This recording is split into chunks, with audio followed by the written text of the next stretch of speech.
Okay, so 7:05, our July management meeting. I'll turn things over to Sherry right away. Okay. So you guys have the notes. Again, I don't want to go through all of the items. If there are any questions on the items, please just let me know. On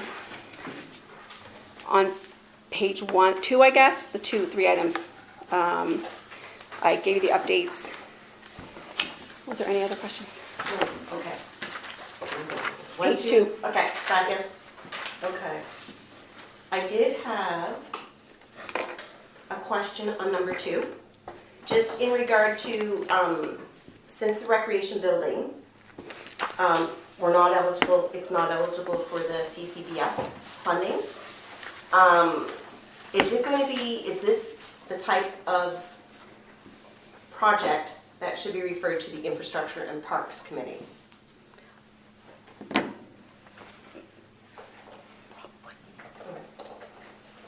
Crickets. That, it's just something that I was thinking that it would make sense, because then because we can't use the CCBF funding, so it is a significant project Yeah. Oh, for sure. that needs to be, we need to deal with it in one way or another. So that was just a suggestion that I had, Okay. that we should refer it to the Infrastructure and Parks. Yeah. I know Susan had reached out to DeMerchant. Did you hear back from him? I haven't heard back from him. I met with him on Saturday morning. Right. So it's only been Saturday morning. Yeah, okay. And I know he's busy for the next while, but before it's too cold to paint. Yeah, I'd like to see something done with it just to maintain what we got, Yeah, no, whether it be painting and fixing the window and doors. With some information that he's busy right now for the next month or two. But he said before winter, I suppose, always old enough before winter, he'd make sure that that was done. Yeah, because we're gonna be And, painting, you're looking probably he at said September that at the we latest. could, as to, for now, until we get a major plan in place, he said he could putty those windows and Put some glass in yeah, it. put some stuff in them. And he could, what's I gonna say, never mind. Oh, a door, he could do something with a door, like a temporary door that would be solid and whatever. Yeah, I think we should move at least on that and then try to get it painted. Because some of those, the heat alone and the dryness of those guideboards are popping the nails on them. Yeah, we're looking at that. Yeah. He was kinda So I surprised mean, at that. something's gotta be done there soon before we lose what we want. Anyway, he's supposed to get back to me, I'll give him a call next week, I didn't, from Saturday, so now wasn't a lot of time, I was working out of town, so. I guess, I suspect I'll have to, replace some clapboards and, nail it down again and Yeah, he paint it. suggested on the back there, still too, just putting something on there just to cover up the chipboard now. Yeah. And a few little things like that. And we talked a little bit about what to do, so that, when we want to do work over there, either getting a temporary power or whether it'd be better just to put a panel in there now. So we hadn't made it really, he was gonna think on that. Yeah. As long as we get it protected, that it Yeah. doesn't degrade anymore, Yeah. that's the big thing, so. So I'm just gonna stop everybody. So what we'll do is, once we get the committee struck for that, we should definitely move it to that, I think. But let's just stop on this. I should probably introduce Taylor, since he's sitting there. Some of you know Taylor, some of you do not know Taylor. He's the new Director of Recreation and Parks. Welcome. Yes, thank you. Back. Thank you. Welcome back. It says at the very end of the note. And then I'm also gonna just pass it over to Lonnie. Okay. Because Lonnie doesn't wanna sit through this, and I Yeah. just remember, so Lonnie is going to do his presentation, and then you guys take questions, and then we'll carry on with this. Great. You had me scared. I figured you were gonna go on for an hour or more. Oh, no, it's gonna be more than that. All right, so I got some stuff I'm gonna pass out.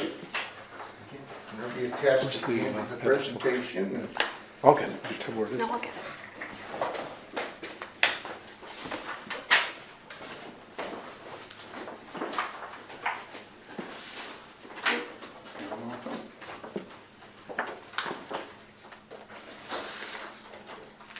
You've been busy? I've been busy. And it was me, not one of the ladies Oh, too, I so. was really impressed, yeah.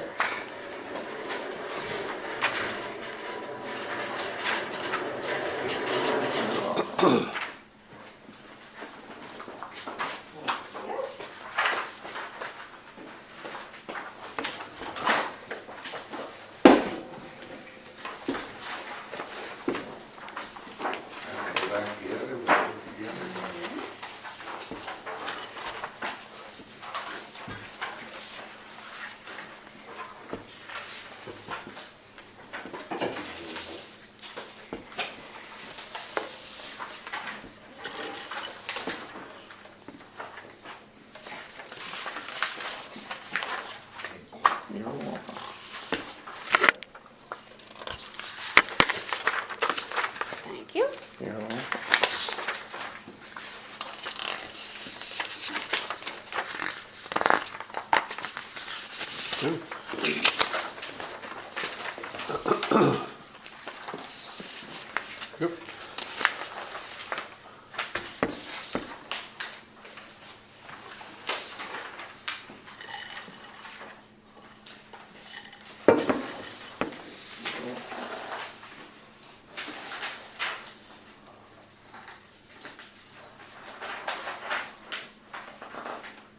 I don't like to lick my fingers in battle with somebody. To be honest, they won't come apart. Thank you. Thank you, sir. You're welcome.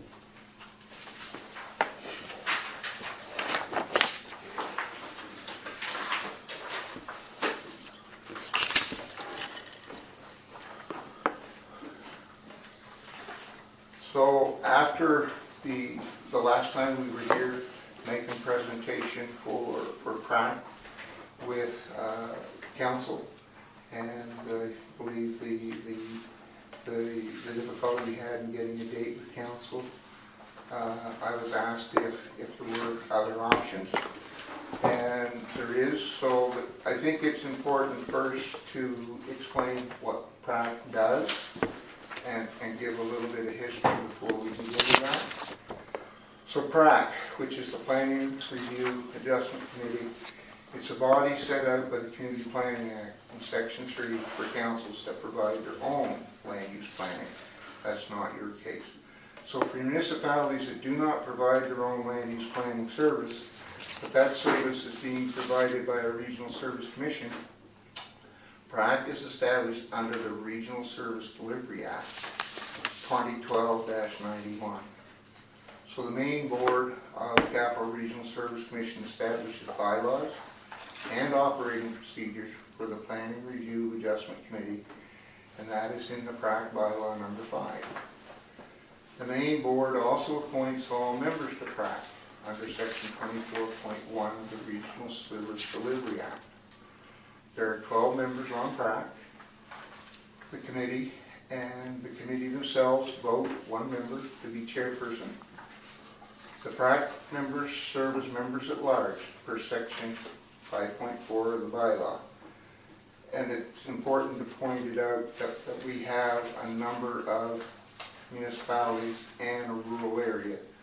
And we have tried hard and diligently to get somebody from each area, but that person doesn't just represent that area, they represent at large. So all PRAC members represent at large, and currently today there would be 2 PRAC members that reside in Hamel.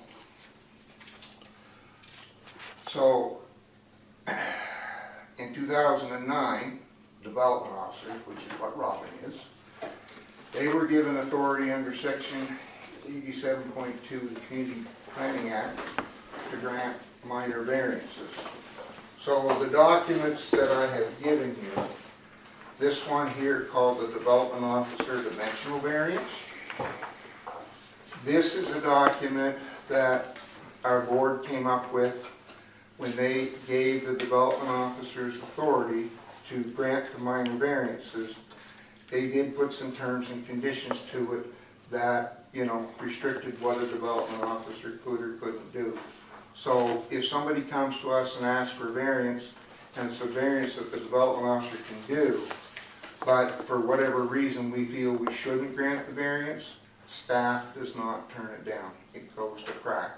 So that if we get appealed, it's not a staff member getting appealed, it is PRAC getting appealed. This other document that I give you is the Planning Review Adjustment Committee.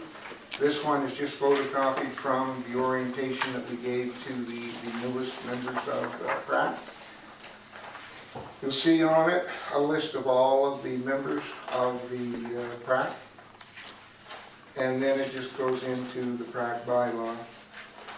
So when we get page 7 and 8, you will see the responsibilities that PRAC members have. I won't go into all of them, but that is the responsibility of the PRAC members. At the back of that document, there is some outdated rates of pay and mileage. That has since been changed, but which is part of the bylaw. So, anyway, other than the ones that the development officer can do, all other variances, terms and conditions, applications, temporary use, similar to compatible applications, are all required to go to PRAC. And as I said, a full list of PRAC duties can be found on page 7 and 8. And it's the act that gives this decision-making authority to PRAC. So a little history. When Regional Service Commission 11 was given the ability to provide services to municipalities and rural communities, Hanwell was one of the first ones to sign on with RSC 11. The manager at the time, Stephen McAlinden, entered into selling our services and negotiations with several municipalities. Eventually, all municipalities in the area came with us for services. As a sales pitch, he offered to bring all items that would go before PRAC in Hanwell to the Hanwell Council for presentation and comments to encourage you to join, I'll say. Well, soon after we had you and we began providing these services, that he realized that he didn't really have the staff or the manpower to do these individual presentations on council night to all of our other communities, because we wouldn't have had no staff working in the daytime. They would have all been working at night. So consequently, Hanwell is the only municipality where we provide personal presentations before council, no matter how small or trivial they are. If it's going to PRAC, we come to council and make a presentation. To give you an example of that workload, in 2021 we had 80 PRAC applications. In 2022 we had 140. We're on track to exceed that this year. So, what do we do for those municipalities that do not receive the in-person presentation? For those municipalities, we send a package to them. It's the same package that goes to PRAC. It's the same package that gets presented to Hanwell Council. In our other municipalities, we send this package to the clerk. They distribute it to council members, make a decision on what they're going to send to Capital Region Service Commission for comments or recommendations. Sometimes they do it by a mass email and the councilors comment back to the clerk. Sometimes it's just the clerk and mayor that makes the decision. Each village is a little different in how they do it, but they get comments back to us, but not always. If it's something that's quite controversial and some council members don't want to take a stand one way or the other, then they won't make a comment back to PRAC and they'll leave the decision entirely up to PRAC. In all municipalities where the PRAC application is going to be controversial, we will attend the council meeting and make a presentation to council so they better understand the application and the issues. Generally speaking, for our other municipalities, this doesn't happen very often, once or twice a year. The clerk reports back to the development officer, council's comments. If there's not time to incorporate the council's comments into the report that goes to all PRAC members, the development officer presents council's comments to PRAC under the external comments section of the report as additional information. At this time, I get you to have a quick peek, and I pirated this from St. Stephen's website.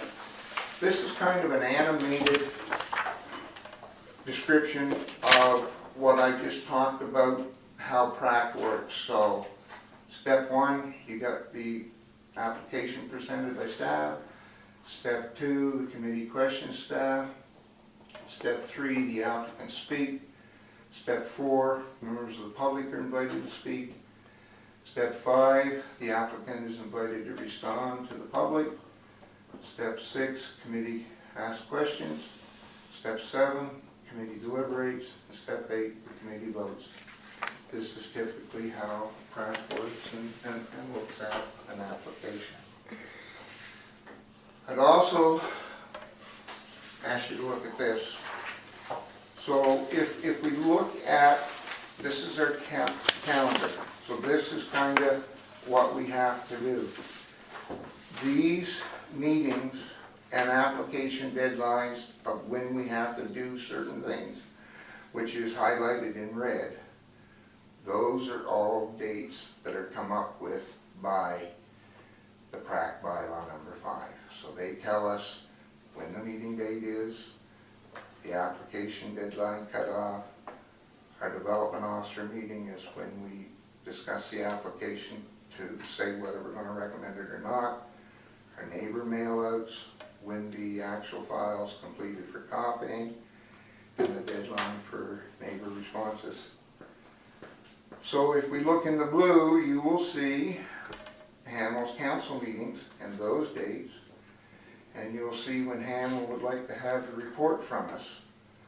So if we look at June, we have to have everything completed for filing by June the 16th for a June 27th meeting.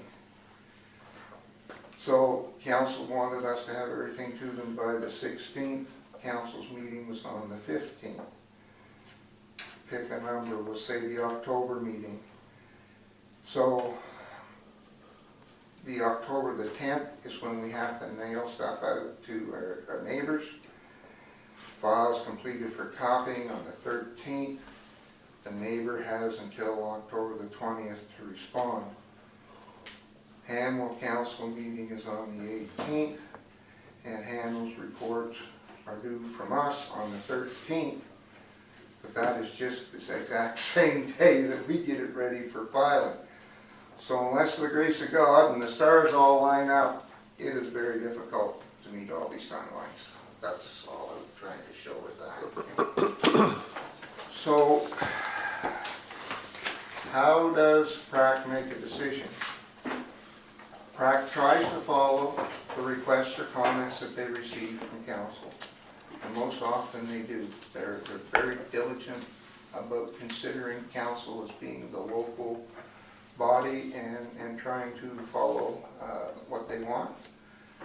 There are some occasions that PRAC does not agree with council directions. So the most recent example of that is I have in one community where a lady wanted chickens and roosters.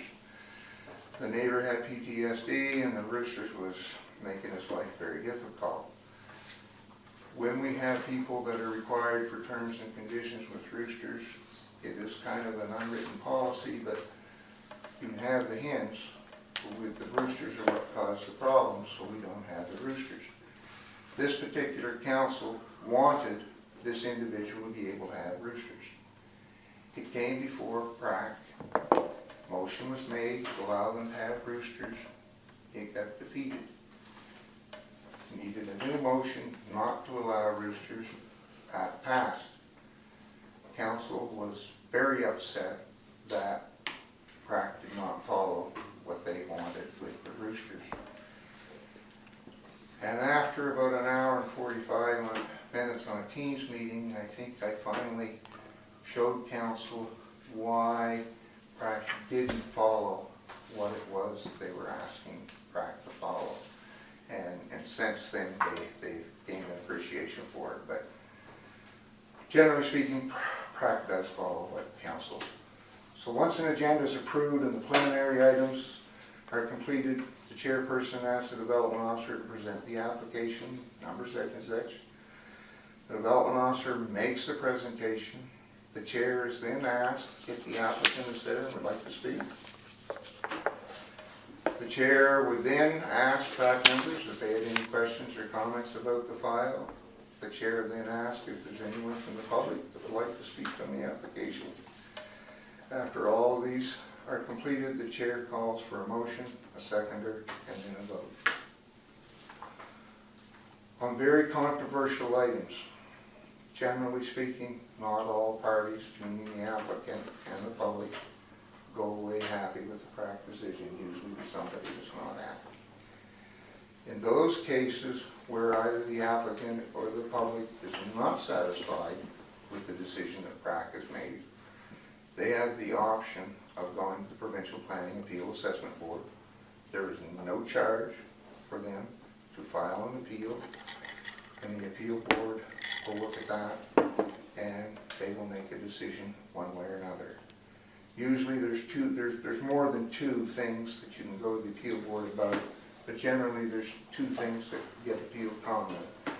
One is misapplication, in that I didn't follow the process or Pratt didn't do something right. Generally, we're pretty diligent and nobody does that one. The other one that is a little harder to control is the appeal on hardship. And the appeal board has criteria that if you don't meet the criteria, you can't claim that it's hardship. Like, it has to be something special and unusual.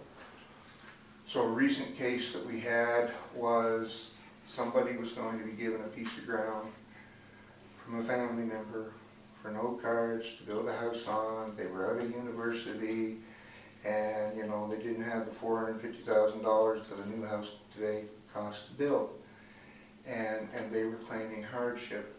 Our response to that, to the appeal board, was that this isn't a special or unreasonable hardship. This hardship applies to everybody in their age bracket. So when it was all said and done, the appeal board came back and they said that they want us to go through the process a little differently and ask some extra questions. But they did not give the applicant an appeal under hardship. They asked them to go back through the process again. So we do get some appeals. The big thing with appeal, though it costs nobody anything to do it, it takes about 2 weeks of staff time for one staff person to do everything that needs to be done. So I'm more than willing to take questions and discuss how Hamilton Council, if you'd like to move forward and receive your PRAC applications differently, or if you want to keep receiving them the same, I welcome an opportunity to discuss that with you. If you have other things on your mind and you would like to discuss the PRAC presentation about the small sawmill that was in your community, I'm prepared to explain the process on that as well. If nobody's questions, I have some questions. If that's Okay, well, let's start at that end of the table. Is that okay, Your Worship? Yeah, and we'll work our way around if anybody has any questions. So we've got to start somewhere, so. So first, God, I commend you fellows for honoring your original deal. We're the only community that has to get a personalized report. That's commendable, first and foremost. Second, in my humble opinion, if there's, I like reading, I don't have an issue with reading. I like questioning, but if I know I can send questions out earlier, that'll be fine too. But I do have a couple of specific questions. Sure. So we pay you for a service for land development, is that what I'm, so if we're looking at how to utilize the land, or we pay you, right? You guys pay us Right. the same as every municipality. Right. It's based on a percentage of your tax base. Fredericton doesn't pay you. Pardon? Fredericton, for instance, doesn't pay you. Fredericton, New Maryland, and Ormocto do not get their planning services. Now, planning services, building inspection, issuing of building fair. permits, subdivision approval, exemption for deeds, bylaw enforcement, and all of the stuff that goes to PRAC, that's all part of it. There's a whole page of other things that we do for you No, fair deal. that may not happen on a regular basis. One of them would have been, I did your management on the fire hall construction. So instead of hiring the engineer to do that, our office did that. On a big project like this building, we were council's eyes and ears, but we didn't manage the project. Sure. To my point though, there's recommendation, and you kind of brought something up that's touchy to me, and I kind of brought it up in the email to people before too. I love getting advice, but if we had staff doing this job, if we were, for instance, Moncton, Fredericton, or Moncton, Fredericton, New Maryland had their own staff, there's no requirement, no law that they have to listen to the staff. There's some political involvement in this. So my point, I guess, is how is it that something could be overturned if council decides they don't want it? How can another community overturn something through you folks? In the first part of my presentation, when I listed all of the things that PrAC are responsible for I doing, understand. right? It is the act that gives PrAC that decision-making authority. It's not given to anyone else. It's not given to council. It's not given to me. It's not given to the development officer. It is given to PrAC. So items that go before PrAC, let's say it's a subdivision for a new public street. That gets sent off to DTI for comments about the public street. It goes to health and to justice and public safety, septics. It may go to environment if it's in an EIA or a wetland. We send out to all of these people for comments. Additionally, we send that to council for council's comments. And council's comments come back as part of the PrAC report, the same as all the other items. And your authority supersedes local authority. My authority, The PrAC's. PrAC, And when I say you, I apologize. yeah, the PrAC members are given this authority by the legislature of the province of New Brunswick in the act. Council is given specific authority that they have. This authority is given to PrAC. Which supersedes council's authority in this case. Yes. Thank you. I think that's something that council didn't understand, is council will make a request through to PrAC, and PrAC won't follow through, but PrAC has the final say, Yeah. council doesn't. Yes. That's the part that I don't think council was aware of. And some of our councils, in all fairness, they have difficulty with that. Yeah, well, I can see that, but I mean, that's the law. That is the law. So- That is the law. Yeah. I'm good. You're good? Not at this time.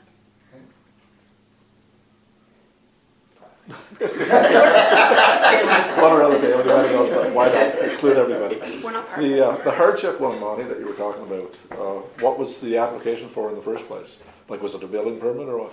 The application was for a lot on a private access. So it was just to approve a It was lot? a subdivision approval. So there, through various political interventions, there is a public street that is over 3 miles long as a public street. One entrance in and one entrance out, no second entrance. They got an approval they couldn't get approval from DTI to extend the public street any further. They made, in 2009 or 2010, they made a presentation to add 6 lots on a private street. Since then, our office has been inundated with calls. How come the snowplow stops here and don't plow in front of my yard? How come the garbage truck don't pick up my garbage? So when the commission, at that time was Regional Service Commission, when they made the decision, they said they would not recommend to PrAC any more private streets in this location.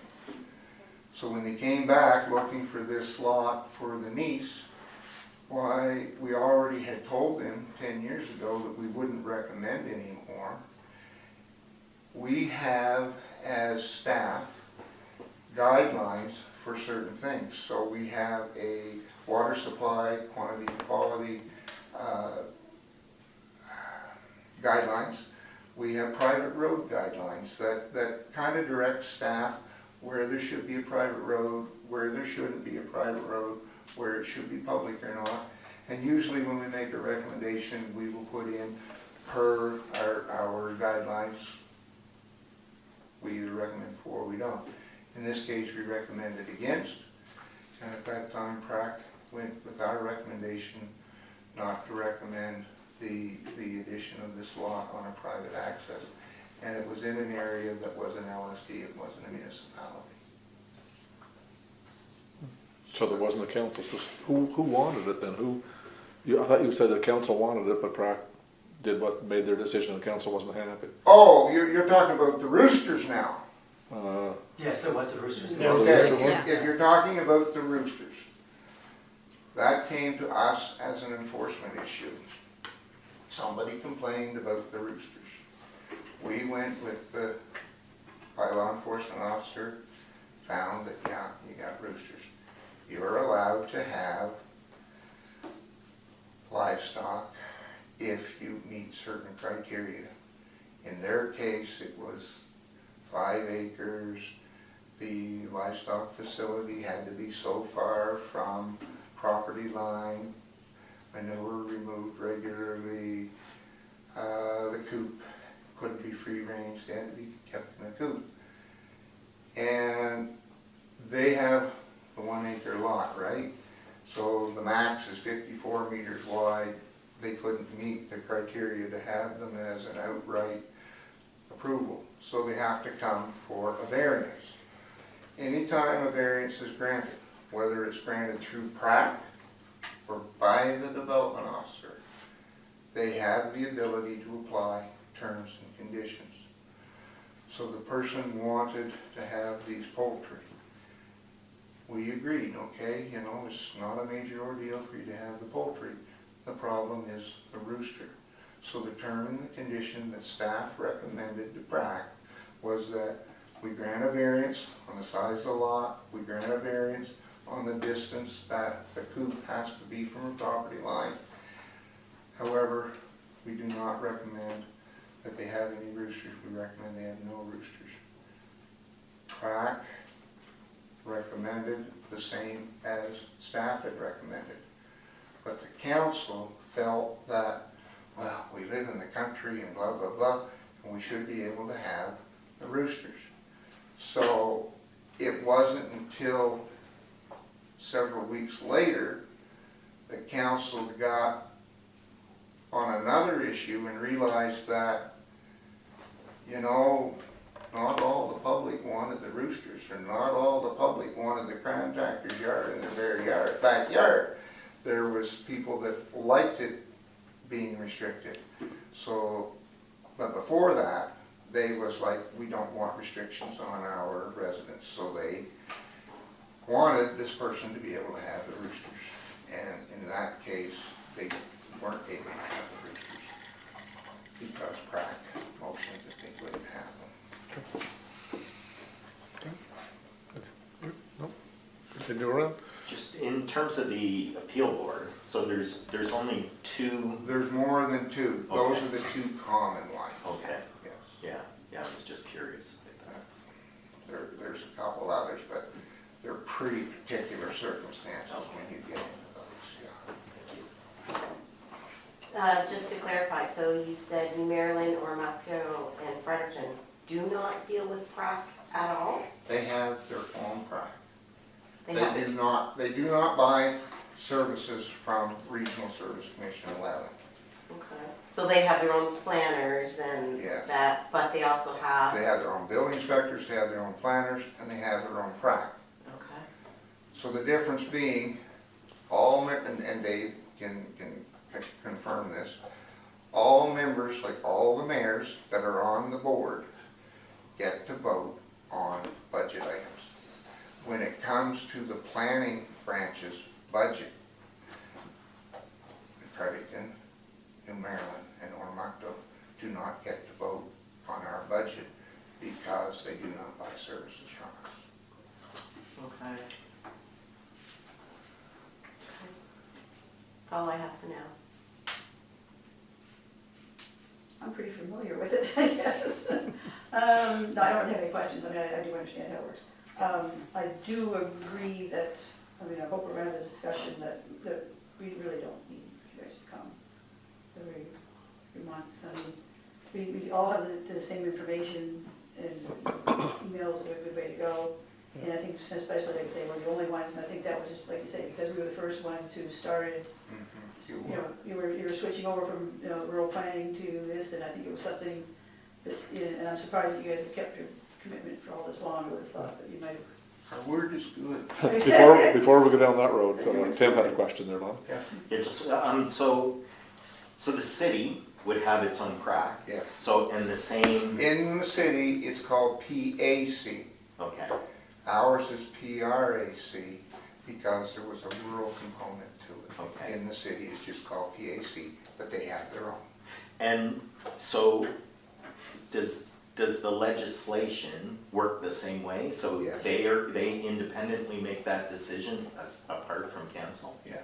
Okay, good to know, thank you. So getting back to what Susan was talking about, so we can make a decision here. Do we need a council decision, or can we make it like, Oh, it has to be voted on. it would have to be a council decision, I would think. So we'll put that forward. Somebody will make a motion on that at our next council meeting and see where we go. But basically, the only thing that changes is instead of coming, make a presentation that Robin does, everything is sent out like we get before. Right. In paper, we review it, we have questions. So for instance, we have an application where really the only reason it's coming to council is, do you want 8% or do you want land? It's not something that, you maybe really need us to come in person to explain to you. That's pretty straightforward. Yeah. However, something that's controversial, we will suggest to the clerk that maybe we should come and make a presentation to council on the one that's controversial. And you'll do the same thing on other municipalities that, where there's something We that's do controversial. that now, yes. Okay. Yeah. So just the, kind of the run-of-the-mill type stuff, we'll have everything that we We'll have. have everything, like, new We just- public streets, private accesses, terms and conditions for the dance studio, all those types of things that go to PRAC. You get an application or a report about it and ask for your comments. Okay, good, yeah. Holly? So controversial, Yeah. obviously the sawmill, which was controversial, Yeah. you would have made recommendation to come present. Mhm. Who would determine that it's controversial because of letters that would come to you? PRAC? Generally speaking, if the clerk contacts us and says, look, we're getting a lot of calls here at the office about this, if the development officer is getting a lot of calls about it, and it's like, well, okay, we'll go in and discuss it. Sometimes it may just be not necessarily controversial, but we went and made a presentation to the council that had issues with the rooster because they asked us to. So where they asked us to, we went and done that. So that's the second part of my question, but if council wanted you to come and present for whatever reason, then that would be okay. Yeah. So, anybody, yeah, go ahead, Dan. I wonder what your thoughts are about your office's responsibility to the public. I found that the presentation you made, or Robin made, and you were here to Yeah. answer questions of the public, was invaluable for them to understand the entire issue and the aspects of it that probably they weren't aware of related to the way decisions are made about land use. Right. So to me, you can't replace that by you simply sending the files here. I have only been at, this is the sixth, seventh council meeting, but there were a couple of times where Robin just called in. Yes. So to For me, that's both. very appropriate. But to me, the presentations not only allow councilors to see the files and then realize when another councilor asks a question that, oh, I didn't understand that really. We can't replace that by not having you here, Yeah. in my opinion. But you guys have a public meeting anyway where the public can come and ask questions, right? The PRAC meetings are public. We are following the board guidelines. So the board has set out what meetings are held in person and what meetings are done by Zoom. So the board meetings has the board people in person. We have our boardroom whereby we have PRAC members come in person. We provide a hybrid meeting, so the PRAC member that is away working or something, they can join us over Zoom. At this time, the public all joined by Zoom. Our boardroom would not have held the people that we got wanting to comment on last month's PrAC. We had 48 on one item, we had 62 emails on another. At one time, we had very close to 52 people registered to attend on Zoom to the meeting. You couldn't get 52 people in this room. Like, we'd have to rent your gymnasium. We had them in person, so we have it on Zoom. And Zoom works because I know there were some people that said Zoom didn't work, but it worked for the application before, and it worked for the application after, and it worked for some people during that application. I know I'm not the most computer literate person, and sometimes that might be difficult, but we have found good success with using Zoom to allow the public to attend our meeting. They get to hear what everybody says, they get to see the presentation, they're given opportunity to ask questions. Yeah, I know in that Sawmill case, some were uncomfortable with trying to do a Zoom meeting because they never did one before. So it was very difficult for them to get the wherewithal to be able to attend that, Yeah. you know, Zoom meeting even remotely. I mean, that's, you guys can handle that, we can't. Yeah. I mean, we could Yeah. accommodate you with our hall if need be, If need be, Yeah. as long as it wasn't tied up for something else the same night. That would be quite an undertaking to move the whole PrAC meeting from there to here. Well, people are traveling anyway, they're traveling from all over, so whether they travel to the city or travel to here, probably wouldn't make much difference. Or you could meet somewhere else if you had to. Yeah. You don't have to meet here, you could meet, you know, there's other places to have larger meeting rooms. In pre-COVID days, we would have PrAC meetings at one of the movies in front of you. And then you could come and attend and make their presentation and hear what it was. But since COVID, like, I'd probably have 3 Teams or Zoom meetings a day. And it has just kind of become the way that business is done now. Not that it's good for everybody, but it is. Certainly has changed. Holly has a question. Just a question, participation then via Zoom, Yeah. as compared like pre-COVID and now, like, are your participation rates better via Zoom than they would have been in person? That's, For some of our PrAC members, yes, because they work away. So they're able to sit in their excavator or their dump truck or their motel room and bring us up on their phone and participate in it. We have not kept record. what about the public? We don't have a record of the public who attended before and who attended after. We don't have it. Yeah, do you have a I'm just feeling for it? curious. Just like experience-wise, do you find you had more in person before COVID or now more on Zoom after COVID? General run-of-the-mill, all applications, even those that aren't controversial, I'd say we have a better participation by Zoom because the surveyor or the lawyer or the developer, they can just sit in their office and click, click, click, join in and do something else while they're doing it. The controversial ones that a bunch of people would have liked to have shown up, I wouldn't say our numbers are less on those. It's just that they don't have the in-person option anymore. It is all done on Zoom. And I would say the numbers are comparable. Okay. Debbie had a question there? Yeah. So I'll go back to thinking about the public then, and what seems to be a restriction on their ability to participate, given their familiarity with the technology.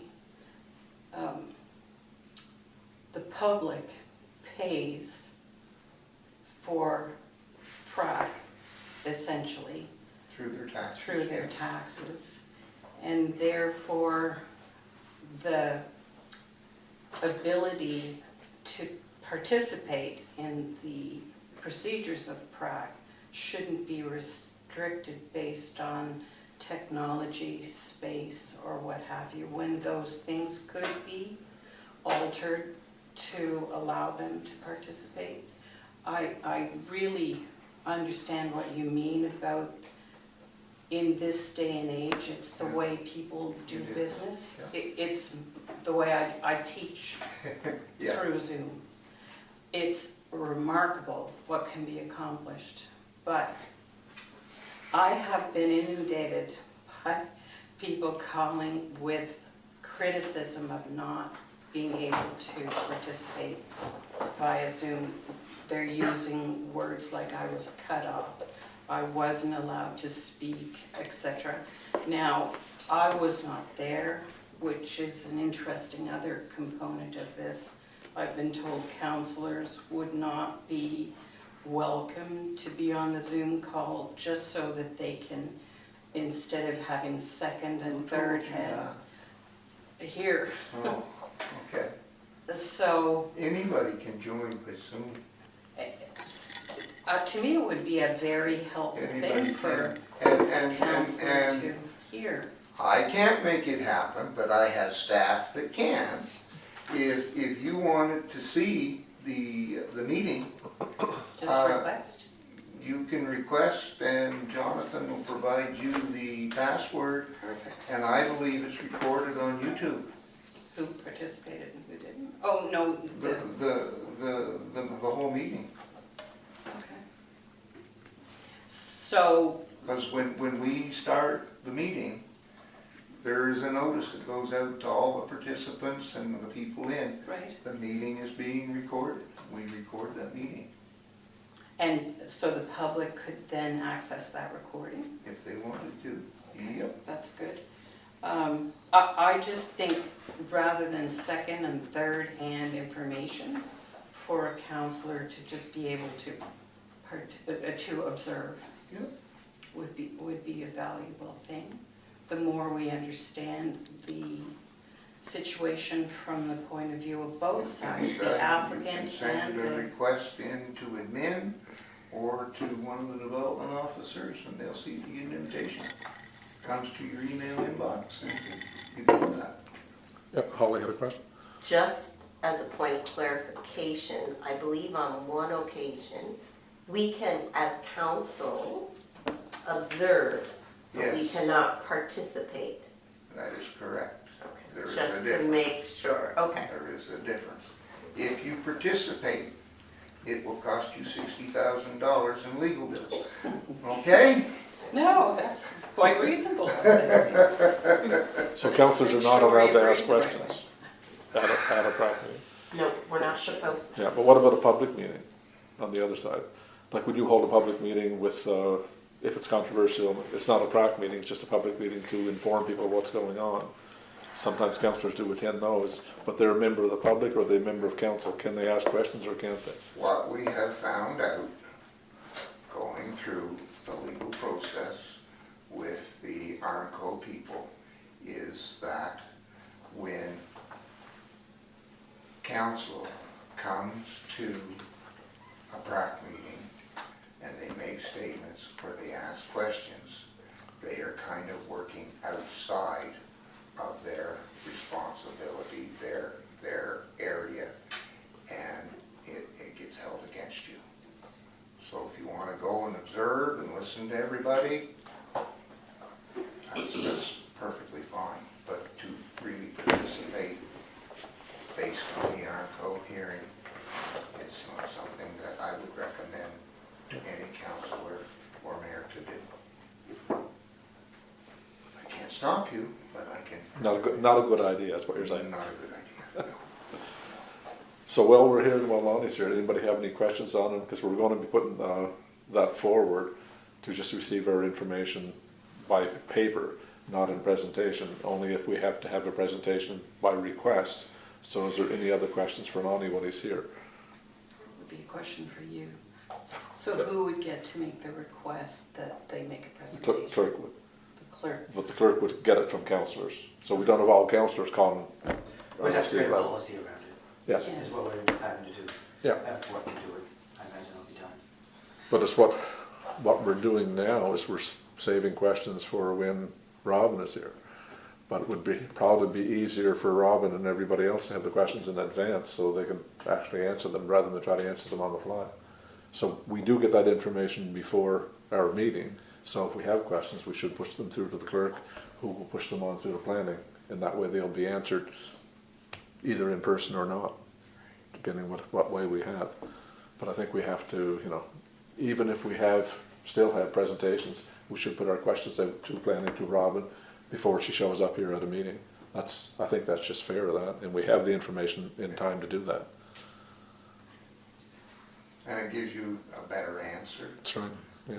than her being kind of blindsided and, okay, what am I gonna, not wanting to say the wrong thing, so you maybe don't get the answer you're looking for, whereas if she has it ahead of time, she can go to the act or the reg or the rural plan and get the answer and provide it back to you. Okay. Any other, Debbie, go ahead. If we do go to them not coming to present, but simply sending materials, if the public is made aware that a file will be discussed at council for a decision to be made, are we going to answer their questions then? Well, they'd have to do If a you're public meeting. not here? So. The public are here for observation though, not at our council meeting. They're not to partake in our council meeting. They don't have questions. So if you look at the applications that you would see the most of, a lot of them, the public really doesn't have a lot of input in anyway, because there's subdivisions, there's side yard variances, there terms and conditions. It is only really the controversial ones that the public are interested in. So if, let's say it's a development officer variance, I'll use that real easy, development officer variance. And somebody wants to build a garage, instead of being 3 meters from their property line, they're only 2 3/4 meters. So they need a variance of 250 millimeters. We send that application to the affected neighbor. So the neighbor the garage is going to, we send it to them. They either comment back that I'm okay with this, or they don't comment back at all. If they don't comment back, we take that as they're okay with it. The development officer grants that variance. If it's a variance and setback from the street, we deal with ETI. We don't deal with the neighbors on the side, we deal with the affected party. So the terms and conditions applications, the similar to and compatible with, those are gone to 100 meters. If it's a rock quarry or an explosive storage site, then we're probably going to bump that 100 meters up to 500 meters or something, because it has a bigger impact on the community. But something that is not having that kind of an impact, the PRAC bylaw sets out, we give it 100 meters, and we do. And the public gets notified that way. Some public think, well, that should have went forever, and somebody 3 miles down the road should have had a comment or the opportunity to comment on it, when, really, the garage or the term would not have any effect on them. It was affecting the people that were within 100 meters. And we have had one very unfortunate incident. In Cambridge Narrows, we had a permitted use, same as your sawmill use. It was a permitted use for a garage subject to terms and conditions. The guy wanted a motorcycle repair garage. We sent it out, addressed envelopes to the addresses within 100 meters. We purposely do not put a person's name on it, because if we put the person's name on it and they have sold, which happens all the time now, then the person that's actually living there don't get to open it. So we just put it into that address. Somebody 2 miles down the road got the letter. The person next door did not. The person next door came to us and was justifiably upset. And I said, well, why didn't you get it? Well, I said, did you throw it out? Oh, no, I wouldn't have done that. Anyway, the only thing that we can figure out that happened was Canada Post opened the back of the mailbox, and there was like 8 of these, and they just went in the first 8 slots they come to instead of the actual address. Because we know they got delivered because there were 2 people further away that got them. The ones that shouldn't didn't. And that's no fault of ours, that was a Canada Post issue, but that's really, you know, the only one where I have seen that the affected public hasn't had an opportunity to comment. So what happened in that case? In that case, she came, she met with us. I said, your only option is to appeal it. I said, we've done everything that we required to do. We've done more than we're required to do. I recommend that you appeal it. She appealed it, but by the time she appealed it, her 10 days were expired. They would not hear her appeal. Oh yeah, you have the 10 days, that's what you have. She went to the local council, wanted the local council to do something. One of the councilors' mom was the post office or the mail lady, so What? it didn't go anywhere. So it was an unfortunate thing. Wow. Sometimes things just happen. It happened this spring. My goodness. Okay, well, obviously, any other questions on what we're gonna be just, working on next meeting? While he's here. We're good? All right, sir. I thank you for taking the time out of your busy evening to show up. No problem. Thank you, Lonnie. Thank you. Thanks. You can always stay if you want. We won't put it on you. I'm gonna go see my granddaughter before she goes to bed. Sounds like a good idea. Thanks, Lonnie. You're welcome. Thank you. Thank you for, Okay, page 3. I just want to touch base on 6 specifically. Eastern fence, actually Taylor will touch on that. Number 6 is a multipurpose hard surface. Yes, called Eastern Fence yesterday. They're hoping to get in next week to install the basketball nets first. They said once those go in, they're gonna need a couple days before they can come back and put the fence up. And then the landscaping is, Clark only needs a couple of days, right? Yes, sorry, yeah. And then Clark asked, he said probably 2 or 3 days after, whatever project they're working on. As soon as that's done, he's gonna send his guys over. Yep. no, you can, sorry, No, that's why when you're done, you Yeah. That's it.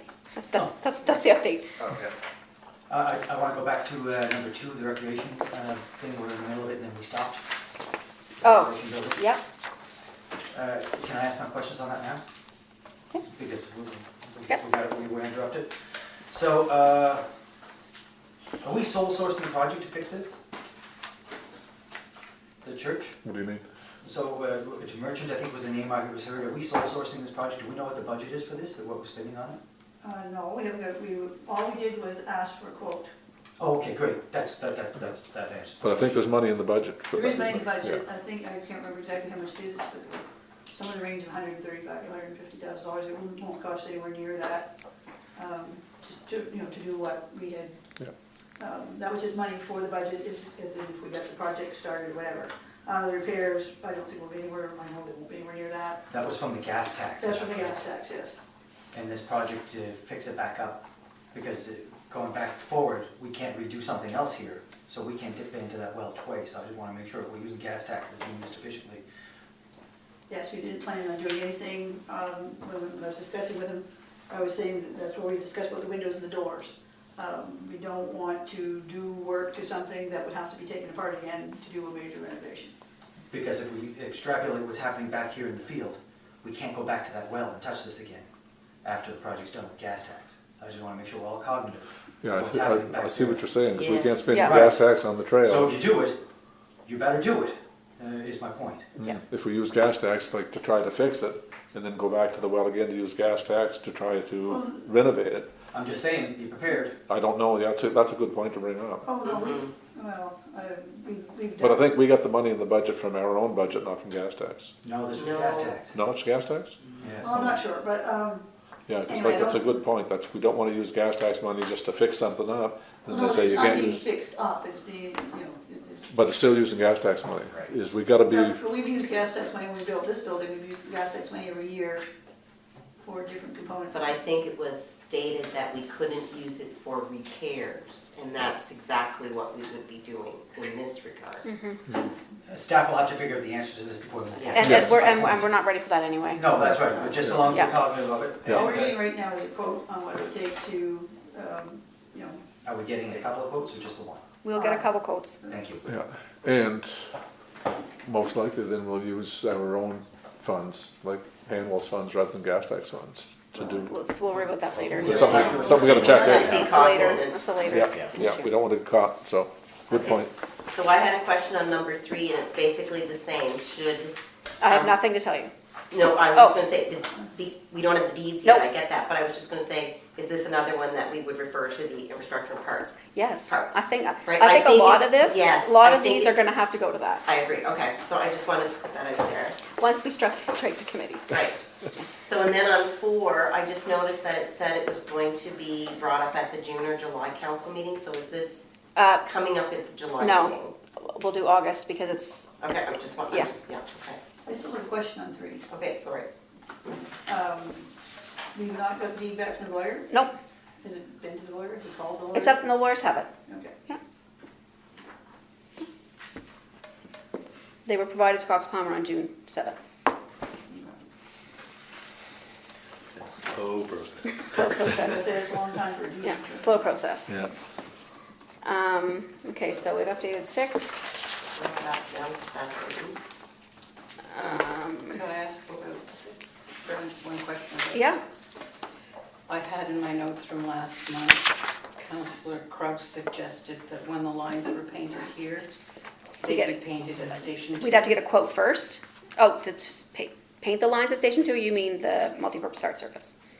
You Well, actually, said- both. you The said- fire hall and the. Okay, we didn't get a quote on that, but we did get a quote on the multi-purpose art surface there. Yeah, You just suggested that perhaps while they were here, they could go across the road and paint the. but we'd have to have Yeah, make what I that, mean. that would have to be And done that in would advance, be, like, that would have yeah. to be the chief too, yeah. but Okay, it's so- actually an ideal thing because you can drive right on through and put one line down all the way across. Yeah, what we can do is I can have Taylor reach out to them again, get them to go take a look to see what it would cost to do the lines. They've given us a quote of $850 to do a basketball court and a pickleball court at the one there, because it's roughly the same size as this one. And I mean, we have money in parks that we could use for that. Well, gas tax. And gas tax money from the would park, that, we would do have, that, yeah. So that is, so we can go ahead with that. What we'll do is we'll wait. I'll talk to the chief, see about painting the lines, get a quote, see if we can do it simultaneously. Yeah, so that's that.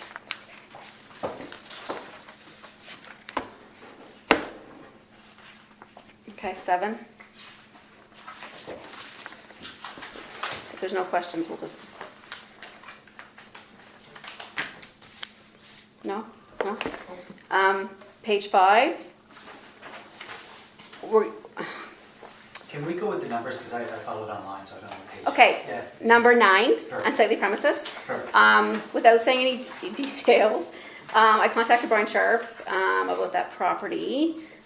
He contacted the Department of Local Environment, and it's totally on us what we do. So if we decide to remove items, it's got to be on us. They want nothing to do with it. So So I wanted to clarify that, so that they're saying that if we had an environmental concern, it's not on them, it's on us? no, it is. It's on them. But if we want anything done, we'll have to remove it. It's going to be on us. But what Oh. about the thing I- setting there? Is there an environmental concern with them setting there? That was the question, I think. That was the question. Yeah. Yeah, that was the question, and he really didn't reply. He just kind of said the rural community is responsible for that. Yeah, That's not a very good answer, because we don't know if there's environmental concerns or not. I'll put it back to Brian. Yeah. But his name's Chris. I'm not sure who, but he was very. can I, sorry. Oh, go ahead. No, Councilor Fox, go ahead. Maybe it was just a communications issue, so that he didn't understand what was being Well, asked. Like, we- we we- understand that it's our No, responsibility. we said there were 7 however many vehicles, and that it could, we think it might be an environmental concern, and he just said, well,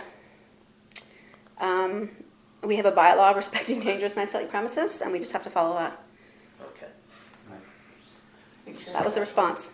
So to my point, I feel like we're getting into waters we shouldn't be into. If there's a complaint about it, then we should submit the complaint and move it forward. I drove by the location again today just to make sure that I wasn't seeing something different. There's people with plenty of stuff in their properties. It doesn't constitute an emergency. There's people who are literally changing stuff in their, unless there's a complaint made, I think this is done for me. And frankly, there was only one, as far as I know. Just one. So, unless there's something done that way, I don't feel like it's on us to go chasing issues. Well, there's been a complaint issued on that particular property, One. a complaint regardless. Right. It was looked into by the bylaw officer. It was deemed unsightly. He's since approached the guy to move it, and he hasn't. So how this gets around is where it's deemed unsightly, the onus is on us to fulfill making it unsightly. So if I those, feel like he cleaned it up, I mean, looking at it. and- Yeah, isn't that I what think he the did? last, He- we left it, he didn't recheck the property thereafter. He did clean it up after they did that inspection. So what's the complaint now? it hasn't been cleaned up sufficiently. Yeah. The vehicles are still there, and the vehicles were But all the the, other stuff were packed up, and I think the complaint was, all right, so he did what he thought he was supposed to be right. Right. yeah, but he was What- supposed to move the vehicles. What That I'll was- do is I'll reach out to the Department of Environment myself. I'll use the contact that was provided. I'll just let them know, the concern is more environmental, can you take a look and just let us know? Yeah. And then we kind of move from there. But the perfect. process that we have to follow is if the person doesn't clean up his unsightly premises on his own after being told about it being unsightly by the bylaw officer, then it falls on council to follow through and clean the property up. Whether it's cars, whether it's junk in the yard, whether it's whatever, and then we I have, respect that, your worship, however, remember, he did the inspection, then they packed it up and they moved it. Into I don't wanna say it too much, right, but then they did what they thought they did was clean. We didn't send somebody back to look at it again, so yes, we're we did, chasing we did. rainbows at this No, point. we did. Oh, so when that The happened? bylaw officer went back. Oh, okay, so Yeah. the last management meeting, they That's- weren't there. Yeah, he took pictures and sent it to us. Yeah, I provided you That with was prior pictures. to, it wasn't the cleaned up part, was it? That was a complaint. No, that was, Oh, That was the yeah. cleanup part. That's on me So, then. anyway, so it hasn't been cleaned up to his satisfaction. He's the bylaw officer. So what he's telling us is, this guy's not making the inroads to clean it up. So it falls on council to get it cleaned up Yeah. and go through the system to, whatever it costs to clean it up, 2,000, 5,000, whatever. We pay it, we have to go back on him to get the money back to us. There was talk on doing it, I heard about through the taxation business, to put it on his tax bill, but I thought it was like a court action too, so we have to find out more about that. But I heard recently that it was just, you put the amount on his taxes and it's a lien against his property, a tax lien if you don't pay it. Excuse me, I just want to make a point here.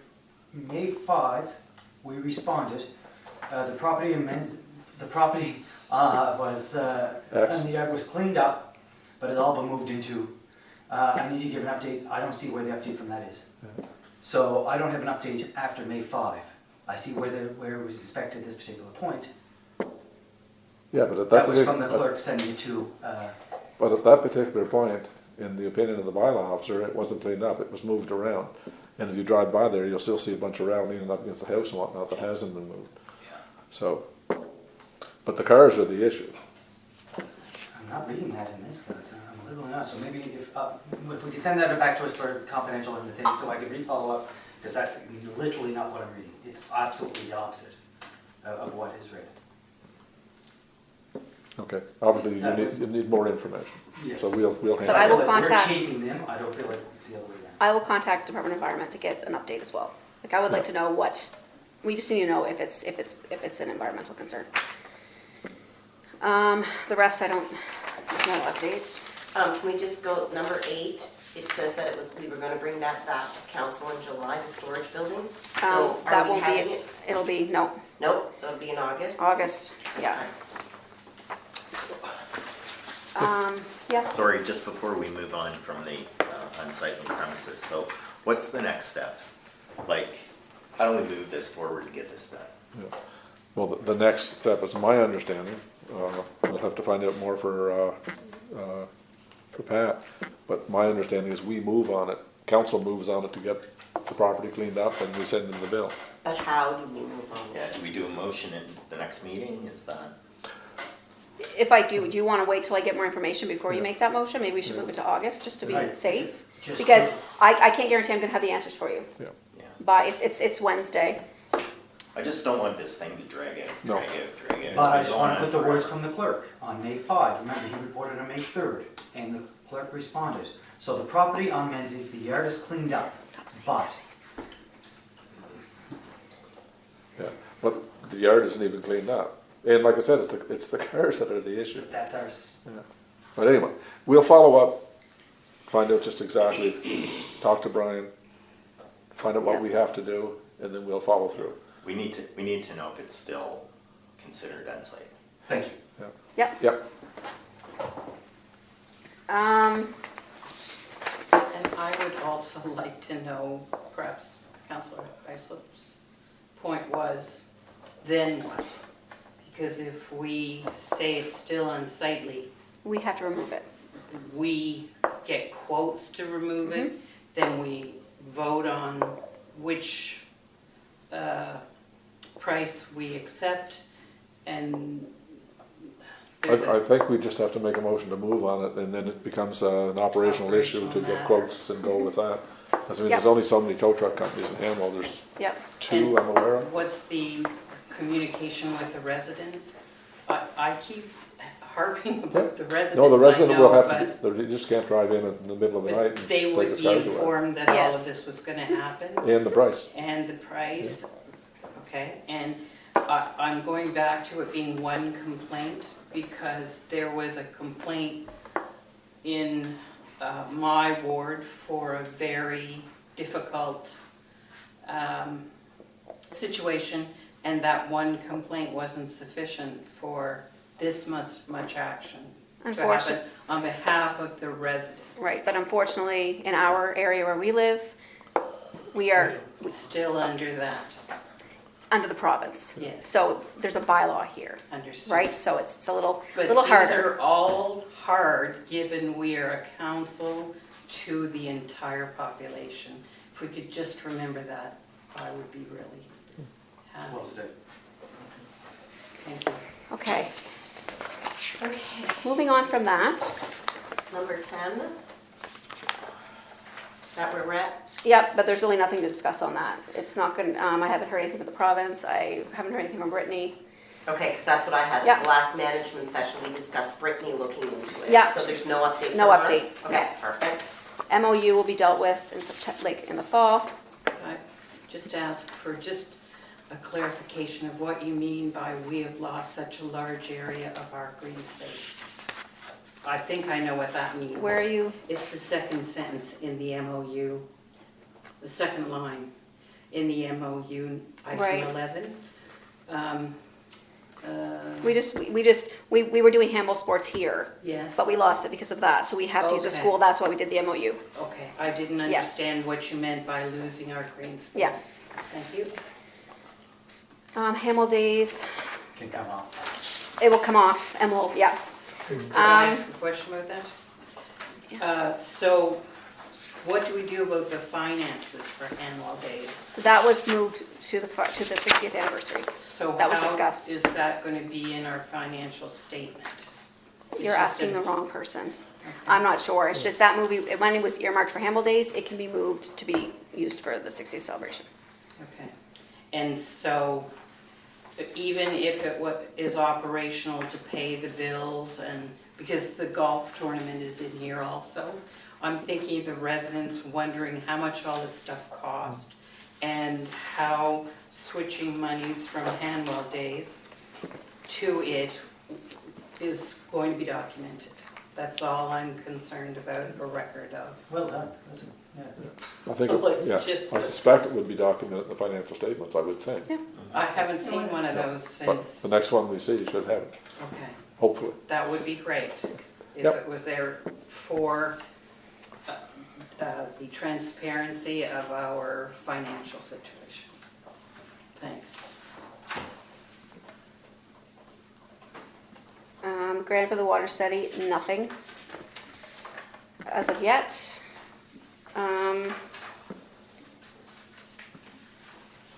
Anything on that page you guys want to talk about? The accommodation tax levy, Mhm. I had just a clarification I guess I wanted. So we said that all of the funds from that were going to be used to pay Hanwell's portion of the Fredericton Capital Region Tourism, and That was going to We be are confirmed. allowed? That was going to be confirmed, was it Yes. confirmed? We're allowed to do that, but okay. we only, I can't remember what the amount was, but the amount that we're receiving in these funds is going to supersede that by quite a bit. Right. Like But- quite a bit. Okay, so we are allowed to use it. I think that was the I question think last so, time. yes. I think Okay. so, yes. And the other question I think from last time was that we were going to invite Rose Arsenault. Yes, one of our that's meetings. gonna be in July. She's gonna come, not August. July, August, and then I'm also, Council no, or? info session, Okay. management session. So we'll get her to come to that, and I've contacted the RCMP, and they said with enough notice, so I suspect they'll be here in September. That's what I'm working on. So Rose Arsenault in August, RCMP September. So did we ever make a motion to apply the funds to the Hanwell's portion of the Fredericton Capital Region Tourism? I'm gonna wait and speak with the treasurer before I do anything like that. Okay. But wouldn't we have to make a motion to use the funds that way? I don't know, the funds are there for tourism, and that's part of tourism, so, But not to pay this part, well, right? it's It's still income. tourism. Yeah, I mean, we're being charged X amount of dollars to buy the RSC 11 for tourism. Right, If we have that money coming from the surcharge on the tax, right. then I don't, it's just a But we matter, could it's just just assume operational. Pay it out of general budget rather True. than this. We could.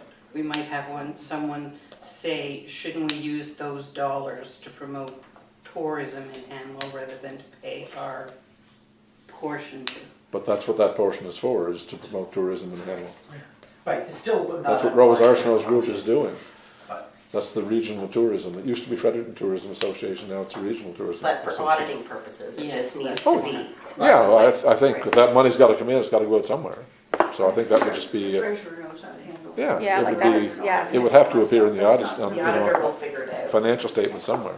It's not But I think it's a fair. good idea to use that money, that portion Oh, of I it think it's a anyway. good idea Sure. too. I just feel the documentation should be there. The Yep. council I made agree. that decision. Oh, yeah, I can't imagine documentation not being there. Can't spend money without documenting it. No, I think our clerk's- No, but the council made the decision about it, is what I want documented. Is all. Oh, okay, yeah. Thank you.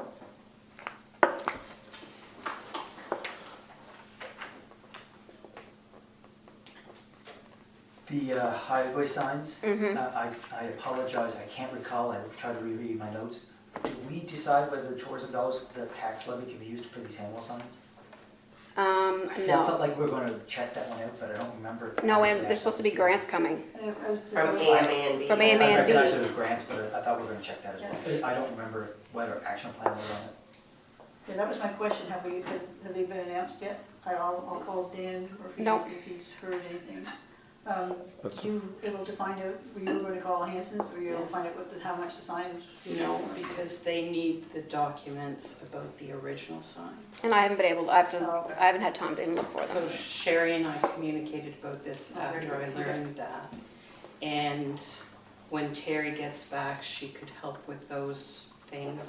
Actually, it's operational, perhaps she would do it all, but Well, yes. my concern will be after looking at the design and talking with the Hanson Neil representative, the current signs say Hanwell. That's our logo, that's the logo. Yeah.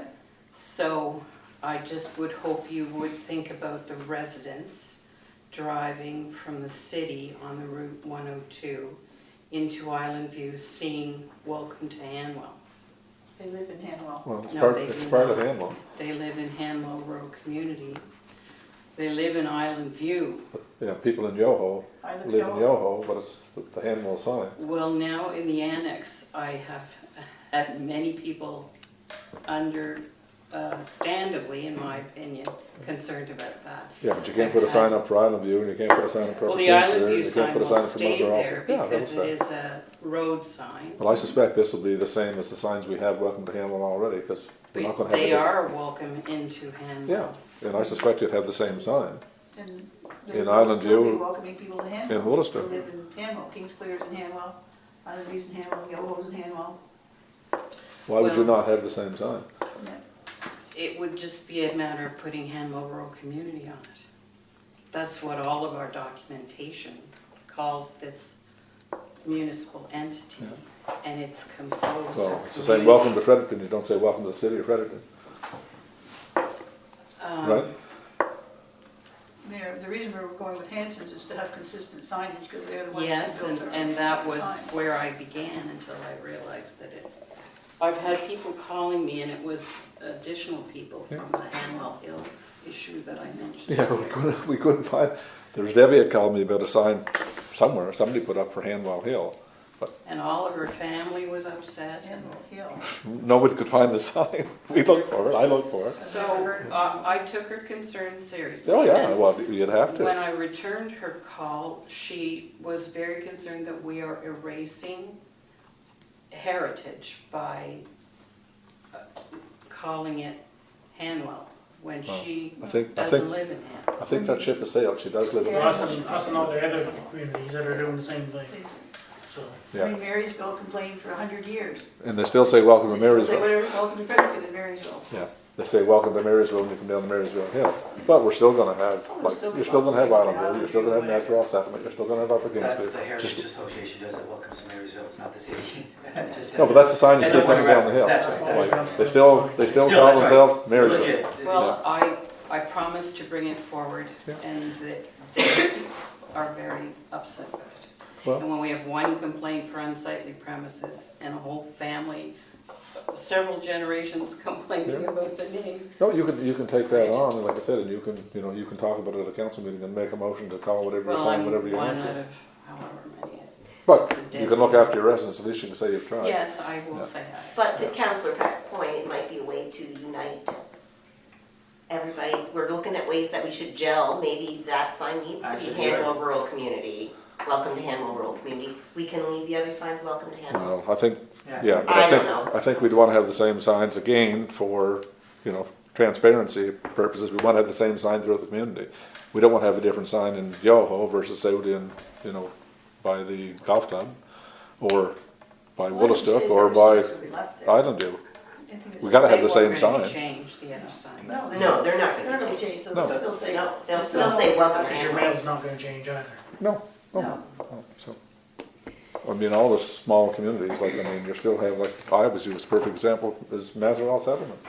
That's been, part of that's been in Hanwell since 2014. And we have the sign out there coming off the highway, welcome to Hanwell. So, Okay, so, we good for that for now?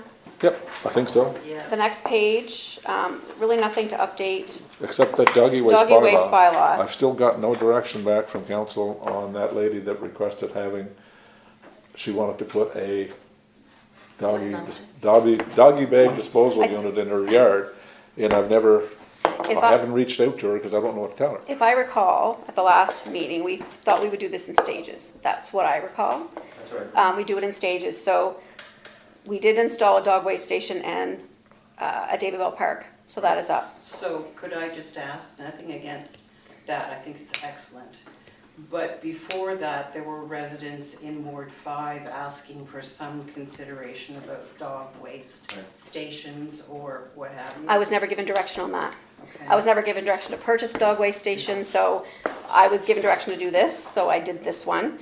And did we talk about that? Yes, I don't remember that. we did talk about getting the one for Davidville Park, Okay. yeah. Actually, that has to be on me. I asked for $600 to $800 so we can do a trial on it. I think Councilor Fox wanted to see what it was before he approved anything on this particular project. I didn't send you what it was, so that's on me that this has slowed down now. It's nothing to do with the clerk. It's literally on me. I still think, though, we gotta try an evaluation somewhere. This is an issue. Well, because I don't I want- made a proposal and we were gonna have phases and a pilot Right. project in Ward 5, and nothing ever came of that either. So to add to this, I have drafted a dog waste policy and given it to the governance committee. I sent it to Councillor Fox and Councillor McKenzie. So they will, I don't know what your plan is for dealing with it. Yeah, the chair will have to call a meeting and we'll go from there. So that policy part, I think it's 2 sentences actually. It's short, yep. Okay, That part of it is done. so what I can tell this lady is we're looking at doing pilot projects around the community. What I want. So- I think that is, rather than phases, a pilot is a distinct beginning and end and evaluation. Right. So, I think that's what we discussed actually, was that we were gonna try a pilot. So I need to have direction. Right. I Right, no, need that's what you to, had like, I proposed. can't work on just this discussion, I need direction. Sherry, you need to purchase 7 dog waste bag things. Sherry, I need 14 garbage cans. I need a direction to go in. Exactly. Because are we just doing bag stations, or are we doing waste stations and bag stations? See, I wanna do the waste, I don't care where the bags, everybody has the bags, I just want a place for them to put it. Yeah. So that way it's off the roads. But see, that's not what that lady wanted. She wanted just the bag station. and that isn't what the policy will say either. Right, no, but The this is policy what I shouldn't say would- anything about that, I don't think. The policy should be to pick up after your dog. Right, So you'll remember I gave you examples of what other municipalities Yes. have stated, and they all say it is an offense, or I forget the language, to allow a dog to essentially defecate on any property in the municipality other than the owners. And it has to be immediately removed and disposed of. So it doesn't say in it where it's disposed of, as in a station. But it does say it has to be disposed of. and I agree with that, but then it comes down to policing. So So I'd you- like for them to yeah, have a place to drop it Yeah, first. you can't police it. See if that can solve the problem, that's my humble opinion. If they had a place to put it, they might. If they know it's around the corner, they just might. Yeah, I but, know they still leave it in front of my driveway, which I don't mind, but still. but we gotta be careful too. We don't wanna have, 50 garbage cans around the neighborhood and then somebody's gotta pick them up and clean them. But in my theory, we'll look for volunteers in areas. Does anybody want to manage it? I would manage mine, not a problem whatsoever, absolutely happy to. Okay, so And other people would too. how do we move forward with actually, like, How do we start this pilot like how project? are we starting? Like, I'm literally throwing this at Taylor. He's the one that's gonna be doing the pilot project. Okay. But I need to know your vision. What do you guys see as your pilot project? Like we need to give him direction as to what he can do, because then he's gotta go to the public and say, okay, look, we're starting this pilot project starting August 1st. If you're willing to put a garbage can at the end of your driveway for dog waste, let me know. And maintain it. And maintain it. We don't. However, we can't have 50 people asking for garbage cans, because that's not even in the budget. So my question with all of that is, how sustainable is it? So if this person moves out, then Right. they're not gonna look after Yeah. that garbage can anymore. But this is just the pilot project, right? Yeah, I know, but still, people, people move in and Oh, yeah. out all the Yeah, yeah, time, so. But if you Maybe look- it if- would be better if we all kind of put our thinking caps on and send what we think to Taylor. And then he can come back with some idea once he gets all our information. Yeah. And kind of go from there. I still Okay. think Give him some education's the way to direction. go. We need- Yes. obviously I we still need think direction. education's the way to go, but Research shows that the best way in a rural area, which we are, is for residents to be encouraged through education to handle the waste in their own household garbage. That would make sense to me. Yes, that is We've the, been talking about two different things. You're talking about policy, you're talking about a pilot project at the same time. There's nothing wrong with having the policy, and then I agree with you that education is actually a better way to go than even a pilot project. Yeah, so the governance committee has the policy, which they'll bring to council There's nothing wrong with having a Yeah, policy. I think the policy is a great idea, And but education. the pilot is different. It's different. So Tim, you had something to say? So, I agree with you. I feel very strongly that rather than jump into a pilot, I would like to see Taylor do some research into, like, has this worked in other communities, right? We can't be the only community in Canada that's decided to try putting poopy cans out or whatever. Yeah, St. right? Andrews would be a good example. So That's has the it one worked? around that. Have they noticed a difference in uptake? Has it resulted in, fewer bags on the street, that kind of thing? I would rather spend a bit of time doing that before we kind of jump into spending money on this stuff. Would be much more interested in doing a positive kind of promotion. Like, I would rather, I don't know how you do it, but I would rather see us do education towards why you should be doing this, and then maybe do something like, if one of our spotters sees you picking up your poop, you get a coupon to, Pet Value or something. Like, I'd rather kind of do it in a positive way. Because positive, yes. There you go. PAW. Spin that. My gut on this, unless I see research, then I can only go with my gut, right? I mean, we That's need all you data. And if I'm going with my gut is gonna say that those who throw their poop bags in the bush are still gonna just throw their poop bags in the bush because they deal with it immediately. That's their way of disposing of it. Or who look around to see, is it too early in the morning? Are my neighbors looking out? They're not looking out, I'm not picking up. That's I'm right. just gonna keep walking. Yeah, oh, you see that? So That's- I'm just not, I know we wanna do something, and I wanna do something too, cause I step in the stuff all through the winter time, especially in the winter time. But I think find the it works. policy would be a good idea to get that out there first. Exactly. So get the policy in place, then move on from there. But Taylor can research the pilot projects to see basically if any of the communities have had any luck with their dog waste by putting out disposal bags and disposal sites or whatnot. Holly, go ahead. Just well, kind of on the same thing, but you put a doggy waste station, you said, at Upper, David Bell Park. yes. So is there one at Ralph Gorman? I don't know. I Or don't think so. Camber? Like, I'm just thinking. The reason why we there put one at should David be- Bell Park is because they use the soccer field as a dog park. I know, but Yeah. there's a lot of people walk by Yeah. there, and Yeah. I'm wondering if there should be We one could. there should be one at our other park, Yeah, we just could. because. Yeah, makes sense. Yeah, So that's something we can That could work on. definitely be done. Right on Okay. that, yeah. Sorry. yeah.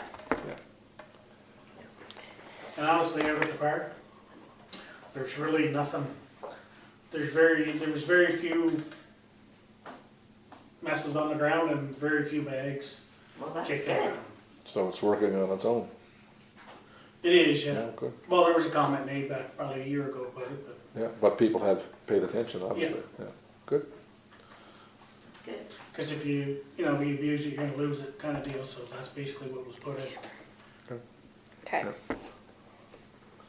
And on 21, I did talk to Greg, and he hasn't gotten back to me yet. I'll have to jingle his chain a little harder. So I can look at doing that. Um,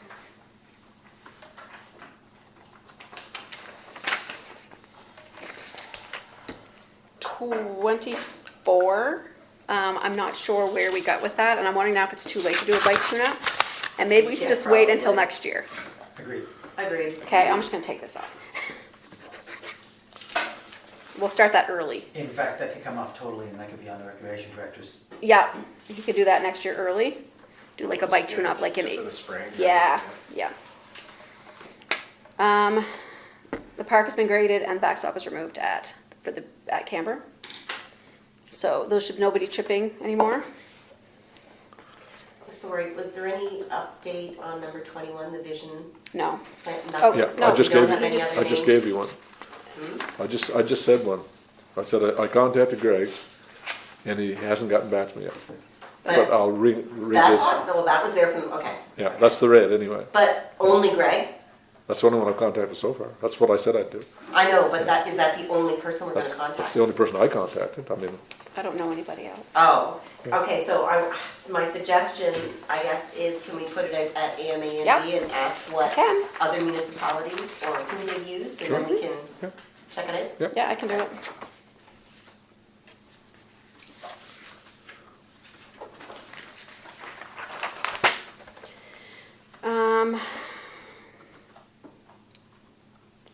I think, 28, do you have any update, Councillor Heislaw? Oh, sorry. Just Did you have your meeting? No, but we are going to, I'll be meeting within the next couple of days Okay. to discuss where or what the procedure needs to be. There Okay. seems to be a stalemate on whether or not we're supposed to host open house and then actually have a plebiscite at the next election, or whether or not it's something council can vote on. So we're hoping to discuss that at our next meeting. So we're supposed to have a representative there from the city who has taken the lead on that. Okay, So I'll Perfect. let you know whenever we figure that out. perfect. I would just add that this does affect wards 5 and 6 the most. oh yeah. It's the only one that It's the affects, only I ones think. that affect. That's the only thing I want, that's Yeah. the only one. Yeah. If we have a plebiscite though, is it just in wards 5 and 6? Yes. And if that's the case and they vote no, what does council do then? If we had a plebiscite, we asked and we got no, we'd have to follow that. Okay. I mean, why would you have a plebiscite and then not follow it? Well, why would we have a plebiscite, period? That's my Well, I don't know why we have That's it. one either. Because we tried to push this through from before. Yeah, My I think, concern with doing it that way is you're going to create a lot of division Yep. again, yeah, which is Just- not what we want. I think just, Because it was pitched wrong to begin with. But I mean, this has gone back and forth for years and years and Yeah. years and years. I But think. this was only pitched as to a lot of places, especially out home, it was pitched as a kid thing. It wasn't pitched as everybody. It was basically Hockey. hockey, Hockey, and that's it. It That's not wasn't good. it didn't take into consideration that the mayor could go play hockey. It wasn't pitched, All- it all was pitched kids. as As a a kid's kid, it thing. wasn't Oh, pitched as yeah. community. But we need to find out whether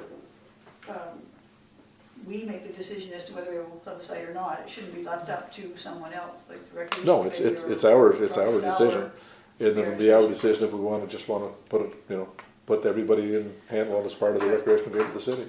That's what So- councillors were. That's why we're here. Yeah, But the last meeting the CAO had, she was told that that was what we had as council to do, was have it at the next election as a plebiscite.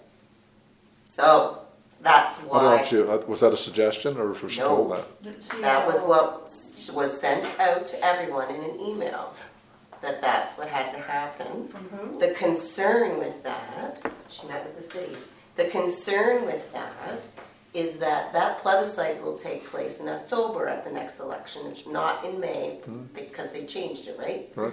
So then that becomes a budgeting issue for Hanwell Council, for one thing. The other thing is the shared services agreement also says that you have a year to opt in. So when Ludford opted in, they had to wait a year. So what would happen is if we wait till October and then they have to opt in, they're gonna wait another year. So they're gonna there's gonna be 2 hockey seasons that they're not going to be. Yeah, but I think that was because it was an LSD and opting in. I think No. as a council, we can opt No, in. No? I will tell you unequivocally, no. Well, I think we need to talk to. So the city. that's why I reached out to the city, and there is another member that has taken this on, and we're going to meet to see what is the actual procedure that needs to be followed. Good idea. So, Yeah, Okay. we don't Get her want- done. yep, Perfect. Can we go Thank you. back to 27, please? Yeah? I have had people calling because they can't hear the audio tape. I'm wondering if staff, I know all of you are really busy, could look into wiring the council chambers for audio recordings. that be the first step, because other municipalities have done that, and it improves the recording capacity immensely. If we're going to use this as our communication tool, it should be the very best we can provide. The other thing is it could be seen as, and maybe the initial wiring could be accompanied by us being able to video record the meetings. They do that in Harvey Rural Community now. They do it in Yeah. Carlton North. We made a motion on Regional. that before, you'd have to bring it up again, that our motion was to record audio only, not audio and video. Actually, the motion said that it should be either live streamed, broadcast on television, or recorded and made available for a reasonable period of Yeah, time. but the audio, not public. video. No, it does not mention that. So we could video, according to the motion. I would just like to see what the procedure for wiring the room, and if it could be the cost or a ballpark. It's probably for something that would have to be dealt with in next year's budget, like it would have Yes, to be but- brought up at budget meetings and stuff like that. But if we, could we not find out, and then if it's not reasonable, abandon it? Or, because if we wait till budget time, then we're behind the 8 ball to No, I take think- advantage. I think we can look into it now, forget the cost, why Yeah. not? Right, So then we know. that'd be wonderful if we Then we could do do that. budget for it. Yeah, Yeah. yeah, And just I exactly. think, actually, the clerk may have looked at some of that information in the past, right? And I'm sure today Because that's, when we decided, yeah, I suspect it's wireless today, just to be a matter of putting some mics around the room. Cause I They- mean, they nobody do runs it wires for today for RC anything. 11 board meetings, you can watch the video of it. And I've been trying to teach myself how to download a YouTube video or a YouTube audio recording, because I did some research about how long those things last. And there's no guarantee that our meeting minutes are going to be there in perpetuity. So since that's our only, do we now download those things so we have those as a separate audio file, not just the YouTube access? I have copies of all of these. Okay. I keep copies of all of the audio. And then I make the audio and put it onto on the YouTube. YouTube, yeah. and to Counselor Peck's point, I noticed on Facebook that there were people complaining, basically, or concerned, I guess. They don't know who it is that's actually speaking for an audio. And also, I know myself calling in, it is really hard when you call in because there's a lot of background noise that's happening. Yeah, tell me about it. Right. Not good. So I'm thinking video would probably be best, but yes, if we can enhance the audio as a starting point, that would be great. Love it.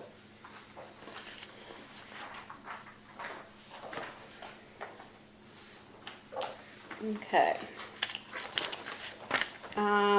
I have no update on the weekend workday. I sent a message to Jennifer Thompson, haven't had a reply. Okay. We're gonna remove 39, are we? And have that, I'm not gonna remove it, I was gonna leave it so that you could Okay. look at it later. You want to keep that as a memory or whatever, so it doesn't go away. because it might just meld in with the person who would help us with the vision for council. I don't know if the two would be combined or Yeah, not. I think that would be two different events.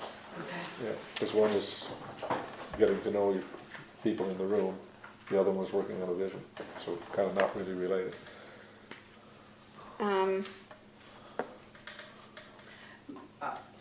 I just add one thing to item number 30. Did you just say we'd take that off? No, I said I Okay. haven't had any response from Jennifer Thompson. Okay.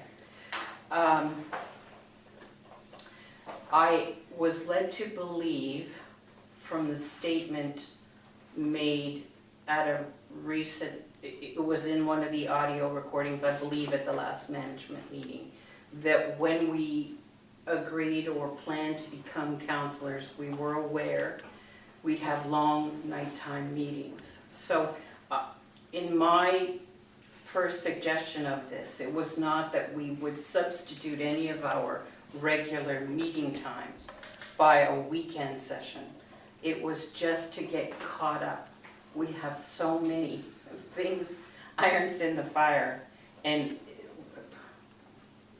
how do we get those moved forward? Thought even is if we discussed if a few who were available would meet and at least do the background discussion on many items that are before us to present to council. And I'm talking about matters of governance, not operations. There would be no decisions made. It would just be the time collectively talking and working through to get us caught up. Right. That's all that I was meaning in the first suggestion. And I think where we left is, we don't want to interrupt the staff's time. So I So- believe we were going to check with them, can we do this with audio recording? That's what I did. I contacted Deborah Thompson to see if I needed to be here, because if Right. I need to be here, Right, that's right, then it's a whole different ballgame. yeah, Totally yeah. understandable. But and if it could be recorded, she's not gotten back to me. Right, so when we get that answer, that's really going to answer what you brought up there, Councilor Dr. Peck. Access road, we just have to add that to the site plan, and we have to figure out what everything we're adding to the site plan because it costs every time you do it. So that'll have to be done ASAP, figuring out what we have to add it to the site plan. The food saver program, as I said, she said we can revisit in the new year, so that was good. Really nothing. With 33, I just made the comments of what Councillor Peck talked about. I have nothing to add. I would only suggest that the master recreation plan not leave this part out. Right now, there are no playgrounds, there are no trails that are publicly authorized, either for walking or otherwise. They all go over private property, sometimes breaking the law to do so, which means there's a risk for residents.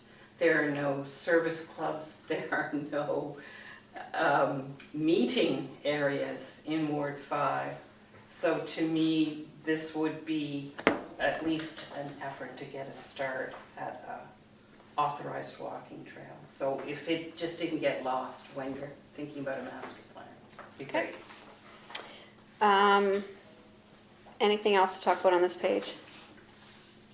Because basically what's in red is just kind of what I added from the last meeting. I didn't really have anything to add because there was nothing for me really to do. I was just going to thank, I imagine you helped with the wildfire posting that Megan made after the last. It was all, must have been Great. the chief, I would say. Yeah, I think Megan. Oh, no, it was probably from Roger maybe. Roger maybe, Roger when they yeah. met with the EMO meeting. EMO meeting. Well, it was great, and I wrote down now what, we just have to keep having those things. Yeah. Because Posts he like that. actually, he went through a lot of brochures Saturday, He did. because they actually have updated nice material, and they're giving it out. Somebody asked a question, here you go.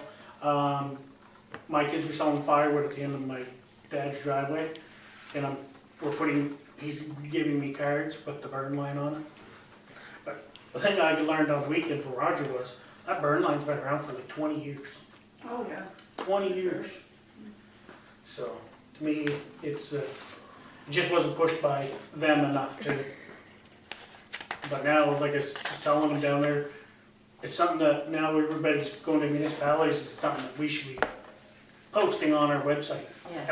All that, especially the newer stuff that's finally coming out and making more people aware, especially after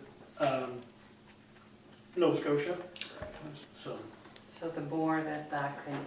Oh, the more it's on there, Provide. especially early spring, is Because better. Someone pointed that out, that was a very good post. Okay. The emergency plan, I did contact Mr. Pord, and I guess they meant to tell us that we were the emergency spot, which I put in my post.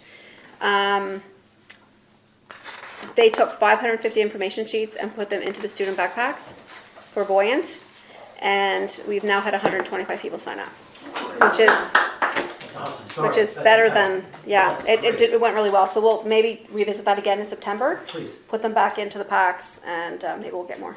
I think Yes, with because the, you'll have a whole fleet of kindergartners. And we'll actually we'll have to contact Kings Clear Consolidated as well, Yes. because they have students that are in Island View Community, Kings Clear Community School, and Yeah. Garden Creek. they changed. and Garden Creek as And well. Garden Creek has to be done. Yeah, But the thing of it is that void can be used for so much more. Right. The more people know what it's used Right. for, like the sports stuff, because the city of Fredericton does it, the more people realize, hey, this is here, maybe I can set it up. yeah. And So even if they know a relative in our area, that's important That's to right. know, right? My mother in Nova Scotia, she had this. so this week, well, I was trying to want Taylor to get his feet wet, and then next week I'll kind of teach him on the buoyant thing, and he'll be able to do like Hamo Sports canceled. Like, so if the people that bought into the whole, they want to learn about the sports stuff, they'll get the cancellations and the whatever. Because it's immediate, there's no email, it No. comes out and you're not looking to see if your kid's sports has been canceled, it's It's right there. right there. And just for a point of clarification, when the clerk's saying bought in, she doesn't mean fiscally. Yeah, I don't- It's yeah, just- theoretically, so if yeah. anybody's listening, it's not money, there's no money required, it's for your safety Yeah. and information.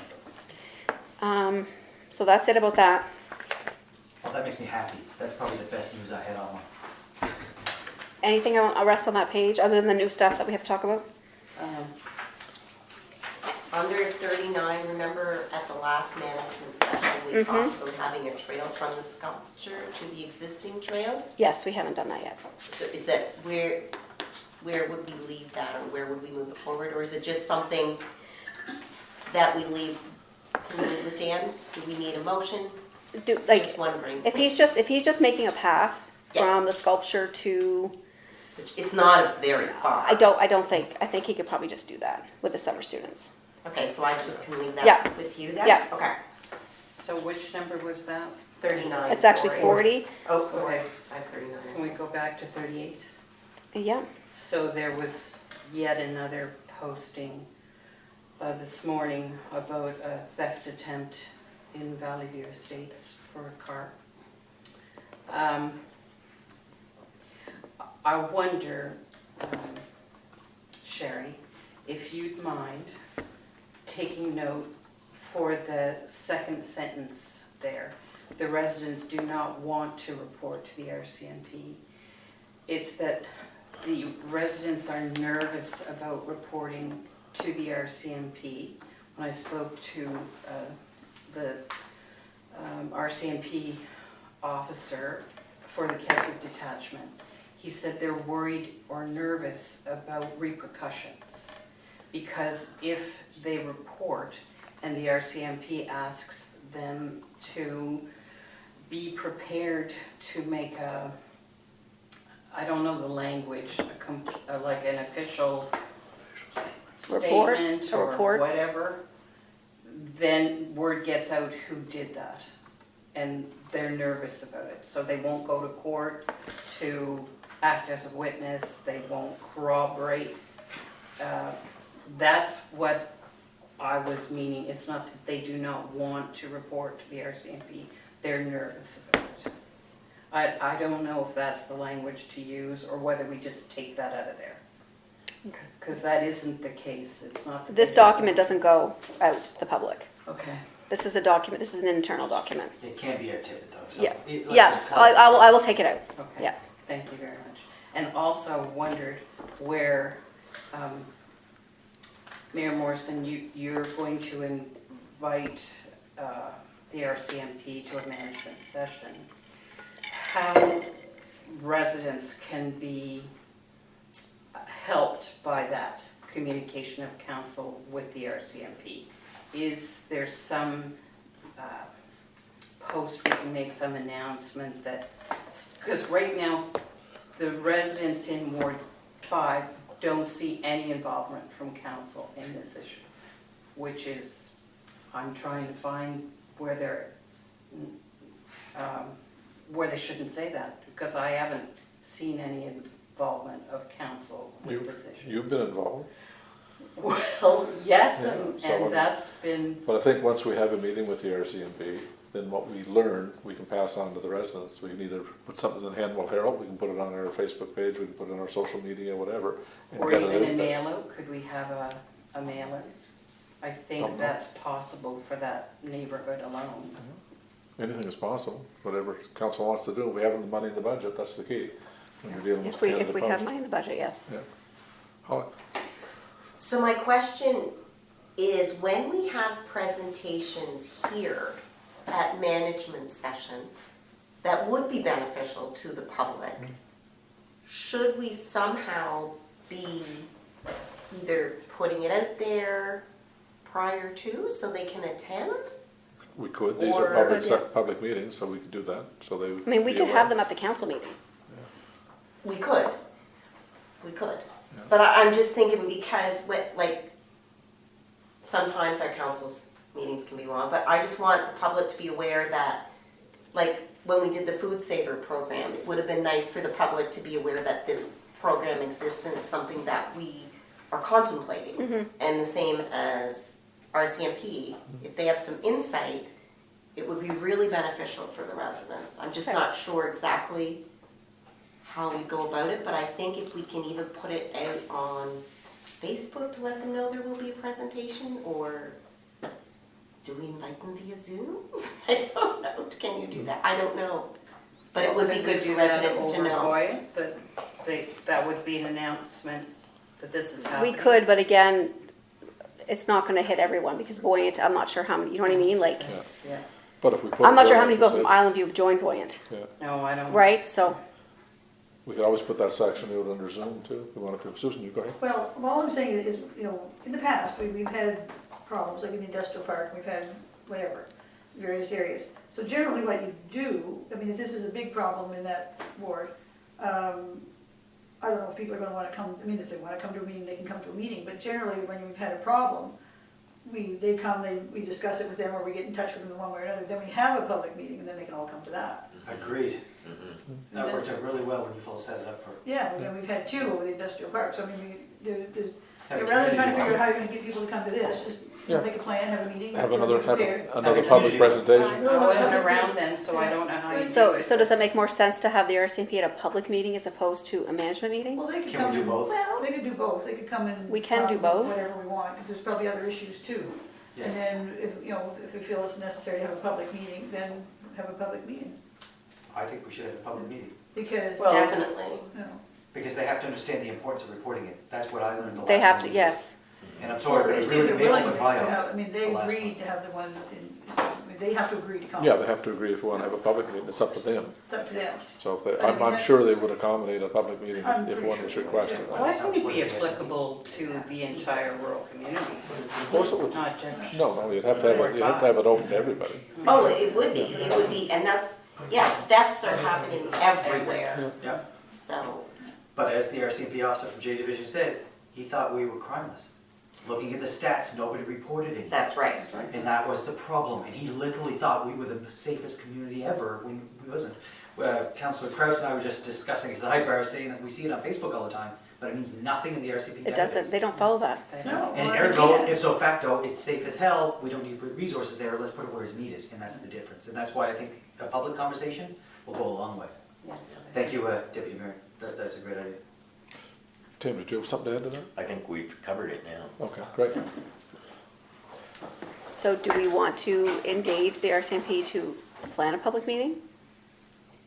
I would ask. We could probably do, that would save them Rather, coming. rather than have Yeah. a meeting with them at council, have a public meeting. Yeah, Yeah. Right. that would save a step, I think it'd be better, yeah. Yeah. Yeah. good idea. Okay, I can check that out. See if they Two get one. public meetings? Yeah. Here and then Mazzaro. I would, Or if have it were it me, I at- would have it there. Just have it there. I mean, Yeah. it affects the whole community. We have a community center essentially Doesn't have to be there, here. Right? No, Oh, It's it close, could be both too. it's closer don't- to, to Island View. Like, Yeah, Why- there's nothing wrong with let's do that, Yeah, Right. that would make sense. yeah. What was that I missed? I have what, where? Have the public meeting in Mazzarell instead of here. It doesn't have to be here. No, it Doesn't have to be here. It Just could even leave, be both if they would do it. yeah, well, it's, Yeah, might be if- pushing too much. Ah, Yeah, Oh, you're okay. pressing I don't think we should, getting into doing two meetings, No. then you're segregating. Yeah. We have one meeting, everybody goes, and Yeah. Yeah. it's not that far. I think we just have a better you know, a better facility to have a public meeting. But if, here at our if the home. focus is meant to be on those wards, then. But the focus is meant to be all of No, them. I think it should be. Well, this was the issue you were bringing up, I mean, But there's theft in Island View, but there's theft all over the place. But There's so we- theft in Somerset, the theft, no, the Maswell settlement is Oh, fine, yes, like, but- Yeah. Yeah. I'm fine with wherever you set it up. yeah, me too. But if it's more welcoming towards 5 and 6, then why wouldn't it? That's my Yeah. thought. I mean, So Maseral. Okay. Okay, so, 39, I just wanted to congratulate the staff on the information about the overpass. Made a big difference. I think so. it did, however, I think I was misinformed because they're not doing them concurrently. Right, I thought they were gonna be concurrent. Yeah, they're Either way not. it's going. They're not, so that was, that's what I was told, so they're not, that's great, it's great news for Well, I everyone. guess I didn't read all the But the time is the same. what do But they do? The timing is still, the same, but I'm also seeing now it's gonna be mid-August. I don't know, we were told mid-September, it is gonna be finished when it's finished, I guess. Right, I think they were thinking the second one would be done by September 4th was the theory. Right, Right. anyway, so, yeah, It was well done. so what I might do, if you don't mind, is skip down to 46. yeah. Public awareness about traffic interruptions present and pending. So do we have a policy about this? No, So should we, because, does it mean that there's to be some interruption on the 102 in Island View? Coming right up. I know about it, I've been informed about it as a resident. As a counselor, I don't think I can speak for the council to put it on my, no, but you can contact us to put it on, like council didn't contact me about the 102, I was contacted by the company doing it. Right. Or sorry, the overpasses. Yes. If there's an issue that, I don't know about the possible traffic interruptions on 102, you do, let me know, we'll do it post. Yeah. Like, I don't think we need a So- policy on that, I think. no, but where I was going was, and that we skipped over the meeting with Minister Carr, because we don't have Minister Carr anymore. DTI doesn't routinely inform the No. rural community. No. Is that because we've never asked them to, or? I mean, I could probably contact them every couple of weeks and say, where are you doing work? But no, they don't generally reach out to us and let us know when they're doing work. You think they would do that? But if you have something that you know of happening on the 102, I mean, we don't need emotional counsel on that. That's information you have about that highway, give it to Sherry and she'll put it out on our social media. So I don't think we need a policy on it, just if you find something else going on, get it out there. Unless I pull a rogue, and then is it up to Sherry to decide whether she acknowledges my request or not? Depends on what the Just- request is. Well, see, then you're the one who decides. It's gonna depend on what the rather request is, like us that. having a I think policy. anything to do with public awareness and making the public Make any informed is, notification you wish. I think it's Alright. absolutely, we should be posting that stuff. Yep. Yes, okay. Okay, you know, as long as it's common sense, I guess, Well, you know. that's, you know what's common about that. Oh, I know, not very common. Yeah. I just asked myself about how is the administration made aware of these things? And If we're contacted, we'll make sure that we put a post out. because I've prepared a report for the Community Liaison Committee, which will be in the council package for all of you for next Wednesday. And I noticed it falls into the group approval of these committee reports. So it will not be in the audio that night of our meeting, that in the community section of that meeting, there was advisement about the closure of the road surface across the dam and about a few other matters for residents of the Mactaquac Lake. Yeah, but you could read your report at the meeting, So I could Sure. do that? Yeah. Okay. no issues there. If she wants to read her report into the But I minutes, thought we weren't gonna read them anymore, is why I think if it's something pressing, that there's information you want to get out to the And I public, by will all make- by all means. And we haven't changed the procedural bylaw anyway, Yeah. so. Okay. Right, we usually accept the report and move on. If there's something you want to point out. You can, But it's yeah. still public. Yep, Yeah, because that way the public are going to be informed by the audio if they're listening to our meeting, Thanks. and it'll be in the minutes also. but please provide me with the information so that Megan can let do a Well, post. it's in that report I sent. Oh, you. okay, okay. Anything else on that page that's not new? The only thing I had was That's new. procedural bylaw, you mentioned it, because we're working on it. Is there gonna be a working session on the procedural bylaw? We're gonna have to have one. We're gonna have to Okay. have a working session on that, yes. Okay, but it hasn't been set? It has not been set. Okay.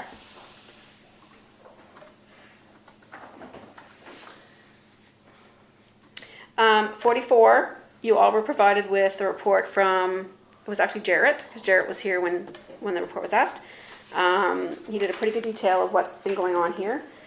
I'm not- Impressive, I have to I'm not say, sure, very yeah, impressive. I'm not sure how much Taylor's gonna be able to answer.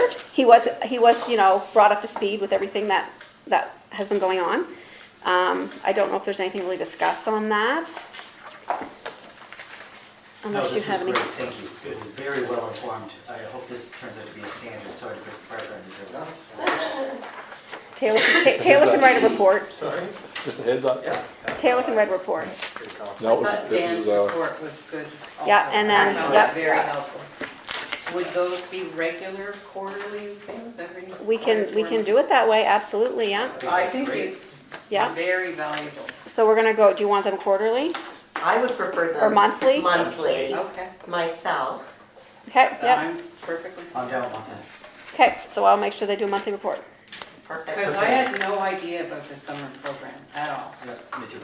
I didn't know how many students we had, I didn't know what they do, and that includes the ones working with Dan, I just don't know anything about any of it. It was really nice to see like the numbers, right? Registered for even like pick up this or not just for the kids and. Yeah. Like it was good to see the new stuff. Yeah. In there and it's very informative as far as I was concerned. My only question was, is Taylor going to be at each session? Management, yes, he So- is. Okay, perfect. So, Yes, he is. no, I think it's great because if we have questions, then. You can ask him, We yeah. can immediately ask the question. Yeah. So my other question was then, should Dan be at it? Because he is our buildings management officer? Yeah, that's his title, isn't it? Anyway, so I'm just thinking, because it's a management session, it would be nice for him to be here too. Because I had a few questions just with regard to this, which might be easier if he was here. Right.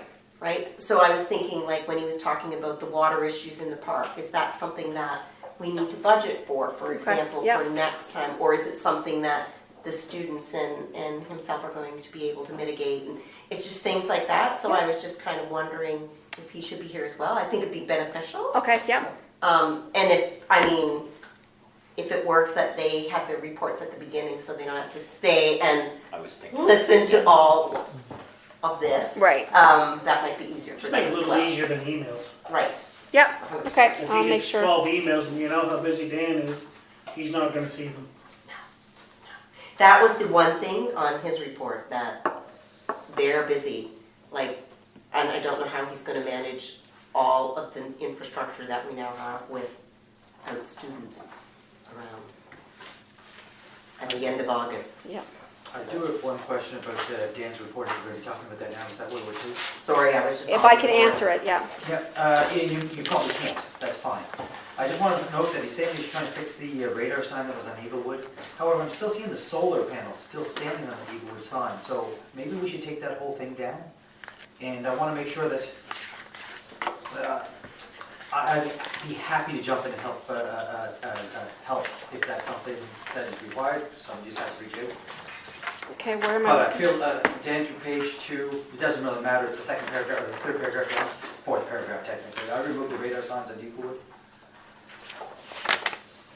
Second That's on the page. back page, so. Back page. Okay, yeah, Fourth okay, paragraph. so, yeah, so the sign is at Traffic Depot. Right, but I still see the radar, the solar panel portion of it still up on. So you just need that removed? It should be removed? He also states that he was trying to troubleshoot it. I'm just wondering. Well, no, the sign, he tried to troubleshoot it, it's gone. He took the radar sign, it's now at Traffic Depot, they're trying to figure out what's wrong with it. So the solar part is, he probably just didn't take it down, but it was the actual sign itself that was an issue.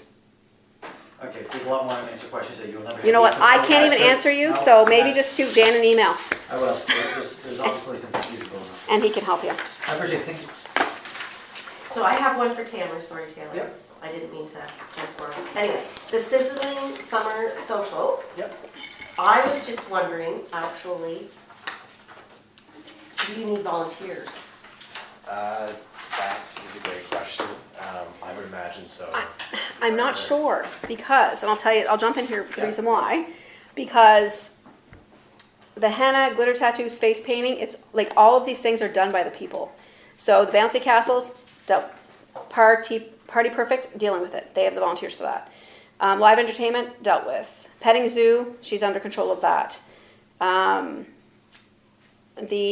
that henna, it's all dealt with. There's really nothing Okay. that you would need because each individual he has What about the solicited. craft show and stuff? We're all good? Everything's, The craft show, Tiana's taking registrations. Maybe we'll need somebody for that.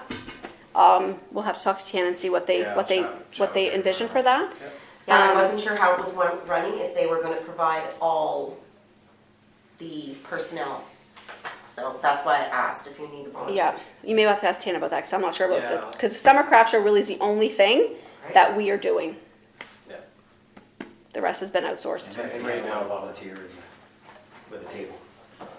Right. Your wife? Did she put a table in? She did, but I think she did, I don't know.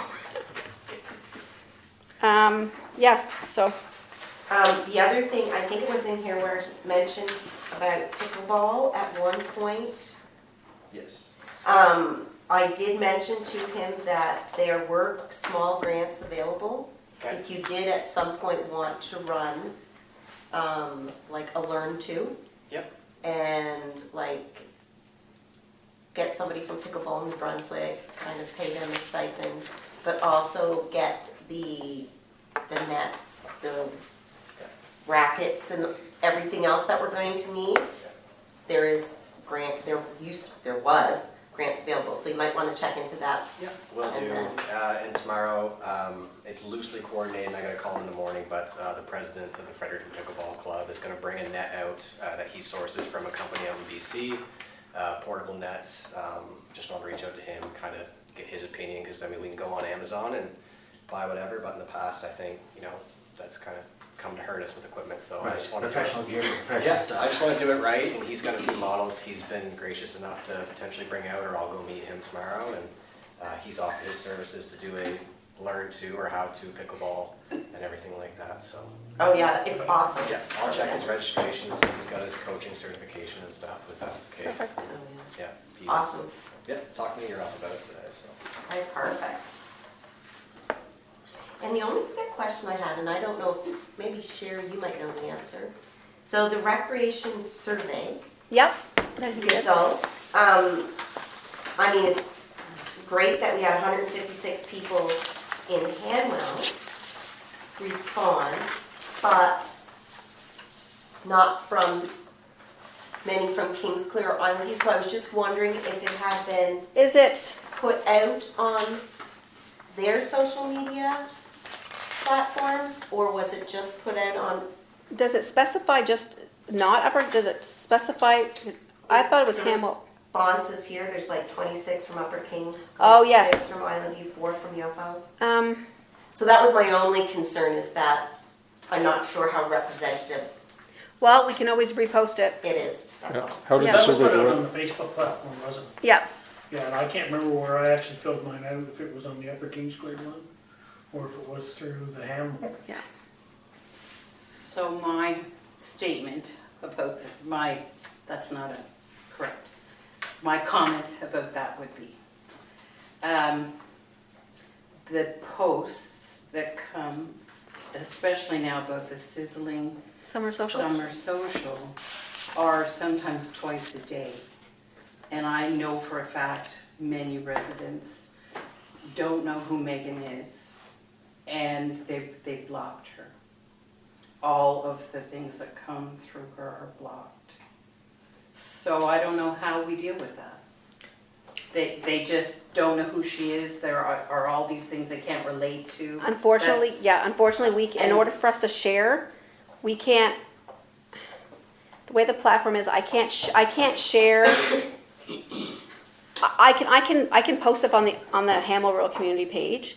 However, I can't then share that link as Hamel Rural Community. I have to share it as my personal, because you just can't. It won't allow you to, because Hamel Rural Community is not a person, right? So you can't share it. So Megan, the only way for her to share it is to share it as Megan. And then yes, I totally get they probably do block it. I'm not sure how you go by how you fix that. And it's their choice to block anyone, so we can't interrupt that for sure.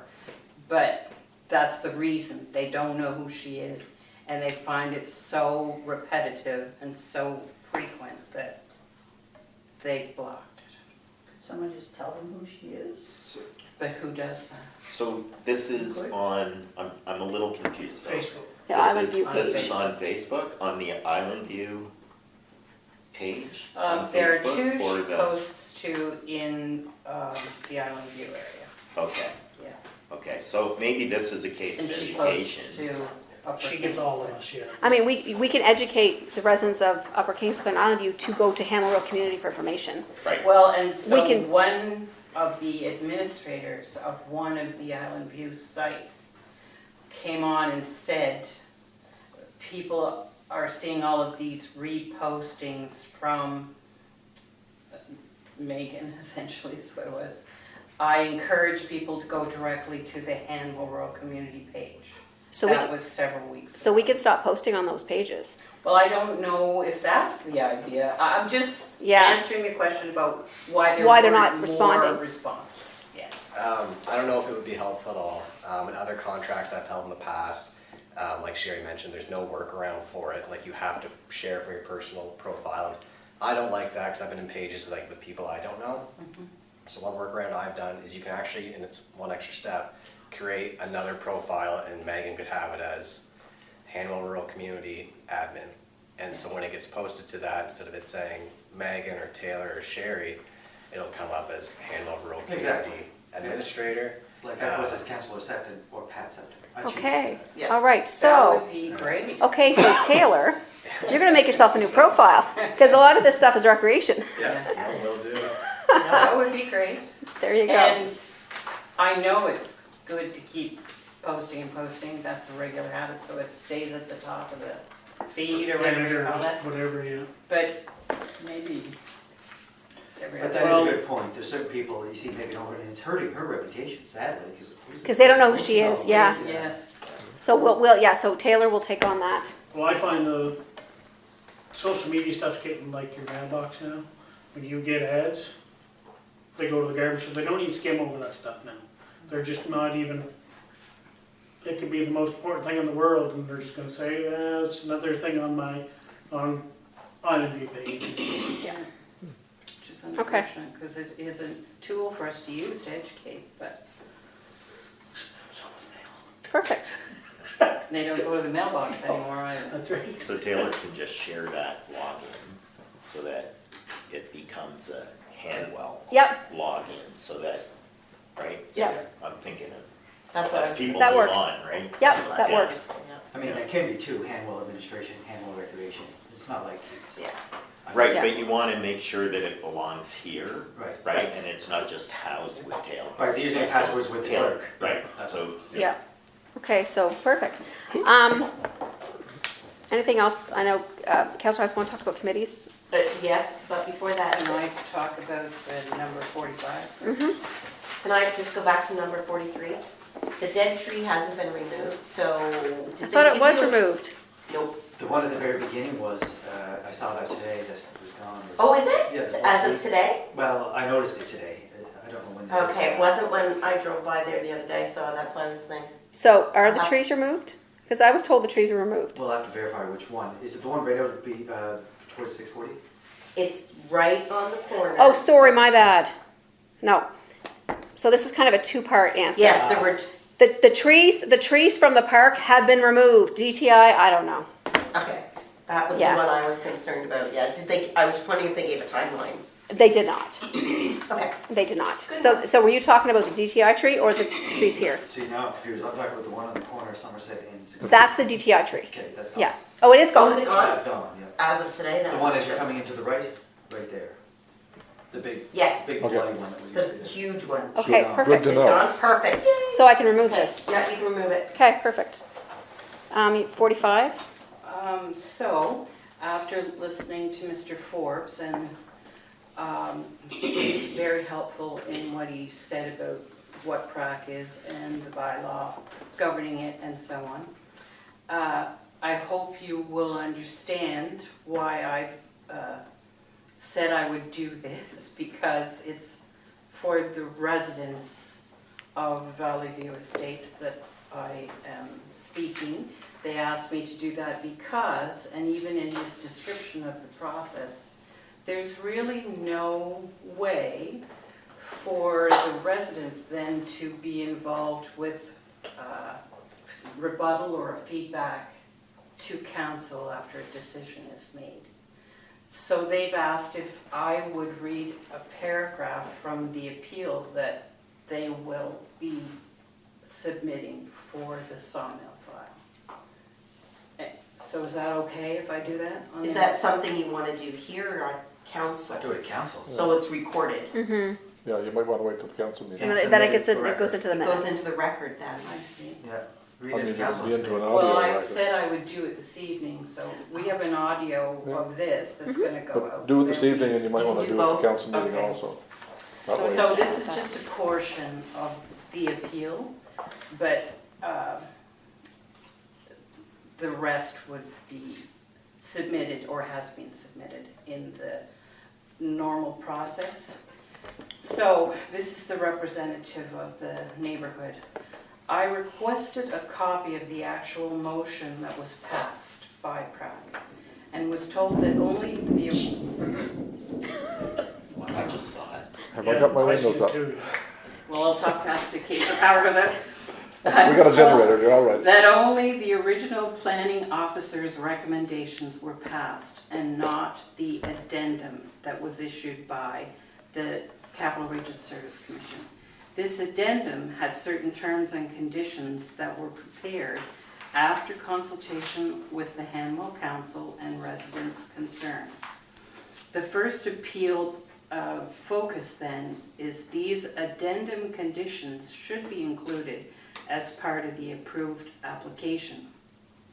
As stated in the addendum letter on page 2, and that was sent to the residents, these terms and conditions will be added to the previous terms and conditions that were included in the report for this application.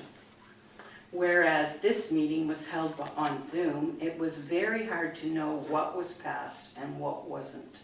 Therefore, the appeal is to have this permit be amended to include the addendum terms and conditions as was originally intended.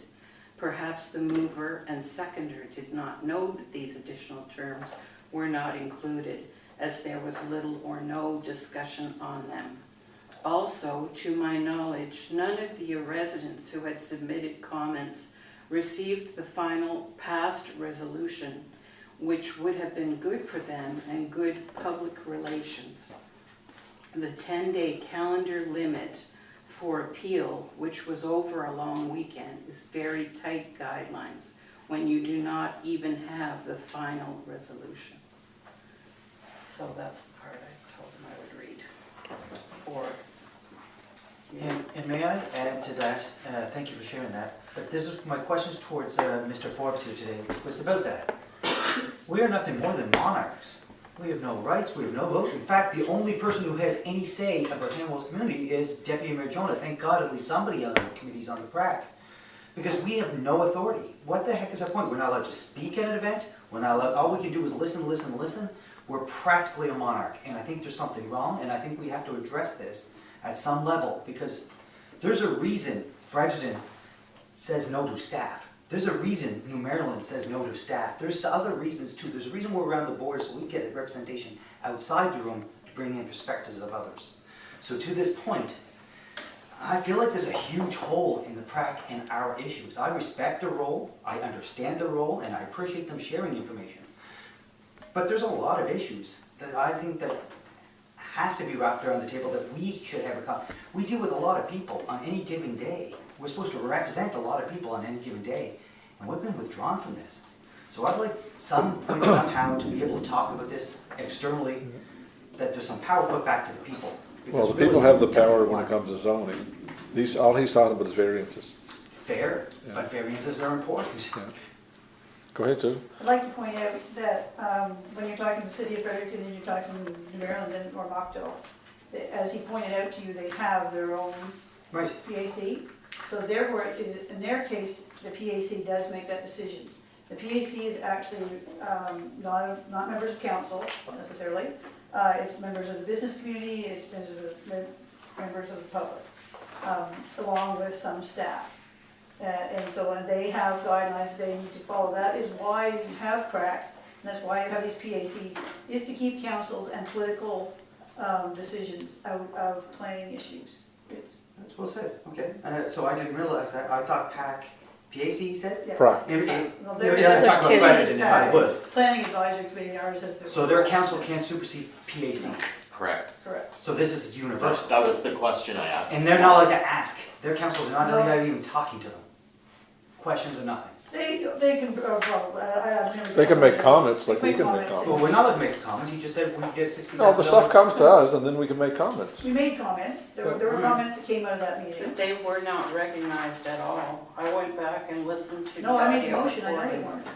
So, is I that told you I was normal? not support, yes. I sent an email saying that I was not going to support the, I mean, I didn't realize I was gonna make the motion, that's just how it turned out at the meeting. But no, I had said that I was not gonna, had someone else made the motion, including them, I would have voted against it.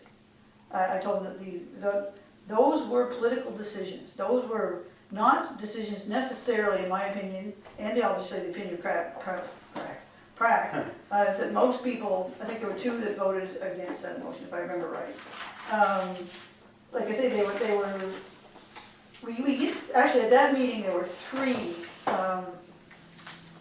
cases, and I'm involved with people who, it's one of those not in my backyard issues, and that is what PrAC is there for, is to be fair to all of the community, because it's basically someone was talking after the meeting and saying that by 2028, there needs to be plans for all of New Brunswick, that's what the provincial government has mandated.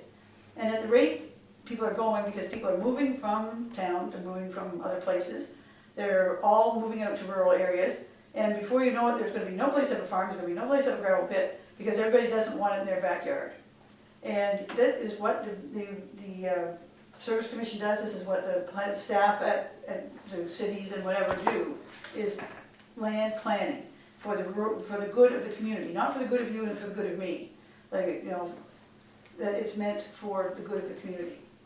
And that is why they like to keep it, that's why it needs to be, not just like to keep it. That's why it needs to be kept at arm's length from council, because there's pressure on you, there's pressure on you and you. From your neighbors who don't want something, or someone who really does want something, that's either good for the community or bad for the community. This is why they're basically the sober second thought. You have a plan, that's why you make a plan, and these are the people that have really, as Steve Macklin used to say, don't have a horse in the race. They're there, they look at the facts, is this good for the community, is this going to be, you know, because, you know, the thing is these days, is oh, well, it's bad for the environment. Well, is it or is it really not? To me, the same as with the garbage issue. Well, bags are bad for the environment. Well, are they or are they not? In the case of this, you know, no one wants a store near them. No one wants a gravel pit near them. But I mean, yeah, supposedly that's bad for the environment. Was it really bad or worse for the environment for you to be able to go drive up to your neighbors and buy a couple pieces of wood, if they were selling it, which these guys aren't, or if you want to buy your gravel, rather than trucking it from Ontario or somewhere else where they do have a gravel pit, and then there's issues and you just can't get things. This is the whole point of like food insecurity. It is the whole point of everything that involved in this sort of thing. So I mean, if we keep ruling and regulating just because your neighbor doesn't want it in their backyard, there will be nothing. So I'm just wondering if you could help then explain the suggestion which you agreed to, that the planners meet with the applicant. They do. And they did that. Yeah. And they discussed with him the concerns of the neighbors, which they did, and they came up with an addendum with a list of additional terms and conditions that the applicant was going to be okay with. They did not I have no address. idea whether he was going to be okay with it or he was intimidated into it because he wants to have his. I mean, they were very, I mean, a lot of those were very, very, very, very unrealistic. As I pointed out in the email I sent to you guys, I have more gas in my backyard for my boat than they were gonna allow him to have in his property. You know, the whole idea of, you know, unrealistic ideas of fire, yet other people are having their fire pit in their yard, but they don't think twice about it. Same with noise. They pointed out that their noise was no more than a lawnmower. So, I mean, really and truly, can you say you can't run your sawmill on a Saturday or Sunday, but yet everybody else across the road can mow their lawn? I mean, this is where, you know, they were getting a fair, and this is not uncommon. I mean, a lot of these cases, we've had a lot of these cases, where a lot of it is just basically intimidation from neighbors, and then people will agree to just about anything just to make it go away. So the recommendations in the addendum were recommended by the planners. No, they weren't. Yes, they were. That's what, They, if you If I looked at read- the I read- letter of the, when I read my package, this was stuff, these were recommendations who came through Hamel Council from mostly the residents. they sent me a copy of the letter that was sent out with the addendum in it that says these should be added to the previous terms and conditions, and it's a letter That's from not- Robin that's not the way that we Canada. read it. Well, it's going to appeal, so that's gonna be Yes. interesting to see what the appeal board comes I'm up. just thinking ahead to if we don't have them come and we don't have the opportunity as we provided to residents that night of June 20th to at least, with the applicant here also, have a conversation with The council thing is, why do here. we want to have conversations all the time? Why, it's redundant. The applicant and the residents have that opportunity to make their case known to staff. I mean, just because I happen to be on PrAC, I have some of those emails. It got to the point where the people on PrAC were going, will you just send us emails? I mean, I was getting double, because I'm getting all the ones from here, I was getting all the ones from PrAC, or from the staff. And there were getting to be so many, and there was 3 or 4, just happened by coincidence to be 3 or 4 on that meeting. And it got to the point where people in PrAC were going, we have no idea what's going on, because all we're getting is bombarded with emails all day long. And some of them we were getting 2 and 3 and 4 times. So finally, in the end, staff did take and put a bunch of them together. But I mean, everyone had every opportunity to talk to the people who do make the decision. And like I say, we here don't make, not just on this one, we here don't make the decision on any of them. So they've had the opportunity to, I mean, I also, on top of what you guys get, I also get all the emails back and forth with the staff. You know, from Ashley, and there's a warrant, there's been a warning on for hours, but it's not, so. Anyway, so really, by making them come here, it's just But redundant. we didn't make them come. Oh, you mean the, staff, property. no, and by agreeing to do I'm just it, thinking, Susan, it's what residents preferred to have. They were unable to attend in person, they could only attend the PrAC meeting via Zoom. They told me that they met in neighborhood garages and the hookup didn't work. Another group of residents were in another garage, and because there are no meeting places, and they, whether it's because of, there were a number of residents at that Zoom meeting, and who spoke for themselves and for the group, as far as I know. at Valley View Estates. I have no idea who, they're just, the name shows up, I don't know who's who and who's at Valley View Estates and who's somewhere else. But there were numerous people on Because that. they were all told they couldn't attend in person. No, the room was smaller than this room, Yes. and, well, you've been there, Yeah. I understand, so you know how small it is. There's a whole whack of stuff. But again, it's out of our hands. If people want to attend a PrAC meeting, they should have that opportunity to attend a PrAC meeting. Yeah. And if it's not working in Zoom, then there's a problem. But that's PrAC's decision, how they. That's PrAC's decision. Regional Service Commission, it's not PrAC's Yeah. decision, that's the Service Commission's decision. Yeah, on like how Lonnie they was saying, they handle it. didn't want to have them in public, but again, I mean, the people have the right to be heard. Well, So- Well, they, that's they not do what and they were. Well, I mean, not they- according to Debbie, some of them weren't, right? Well, I was there. I mean, there were people from, Some, but she's telling me there was people that weren't well, there. I'm sure there were probably people who couldn't get on. But that's a problem, so But I mean, they're that's something they'll also- have to resolve you also gotta themselves. remember too, that at that meeting, the chair limits how, they got to the point where they, you know, 2 or 3 or 4 or 5, whatever number of people said their thing, and it got to the point where only people could speak who had something new and different to say, because you can sit there all night saying the same thing over and over and over. We, and over. we tried that here, and like I said, I found our meeting where I was not here Yeah, was not a good thing. I will No. never attend another meeting remotely again, because it was well, too, it's hard. it was very hard. I listened to it, it sounded hard. Yeah, it was difficult, Yeah. and No, It was, that's- it was hard just- being here. it just doesn't, it But just no, doesn't That's work. how they handle them, it's like, you know. But that's their decision, but I mean, if the people, again, that pay their salary squawk enough, then they maybe they'll do something about it. I've been to other meetings too, where they have a moderator, and the moderator will at some point, because you could sit here all night, Yes. you know, you have a moderator that says, if you have something new to add of different fact, then, you know, then it's been already brought But up. it'll be interesting to see, because their appeal's gonna, that's Interesting to see. the same thing Debbie was talking about earlier, so. Pat, go ahead. Hopefully I'll be able to button this up, but my point still stands. By the way, thank you, Deputy, you explained it really well. You actually took some of the burden off me. I actually appreciated how you explained that, so I thank you for that.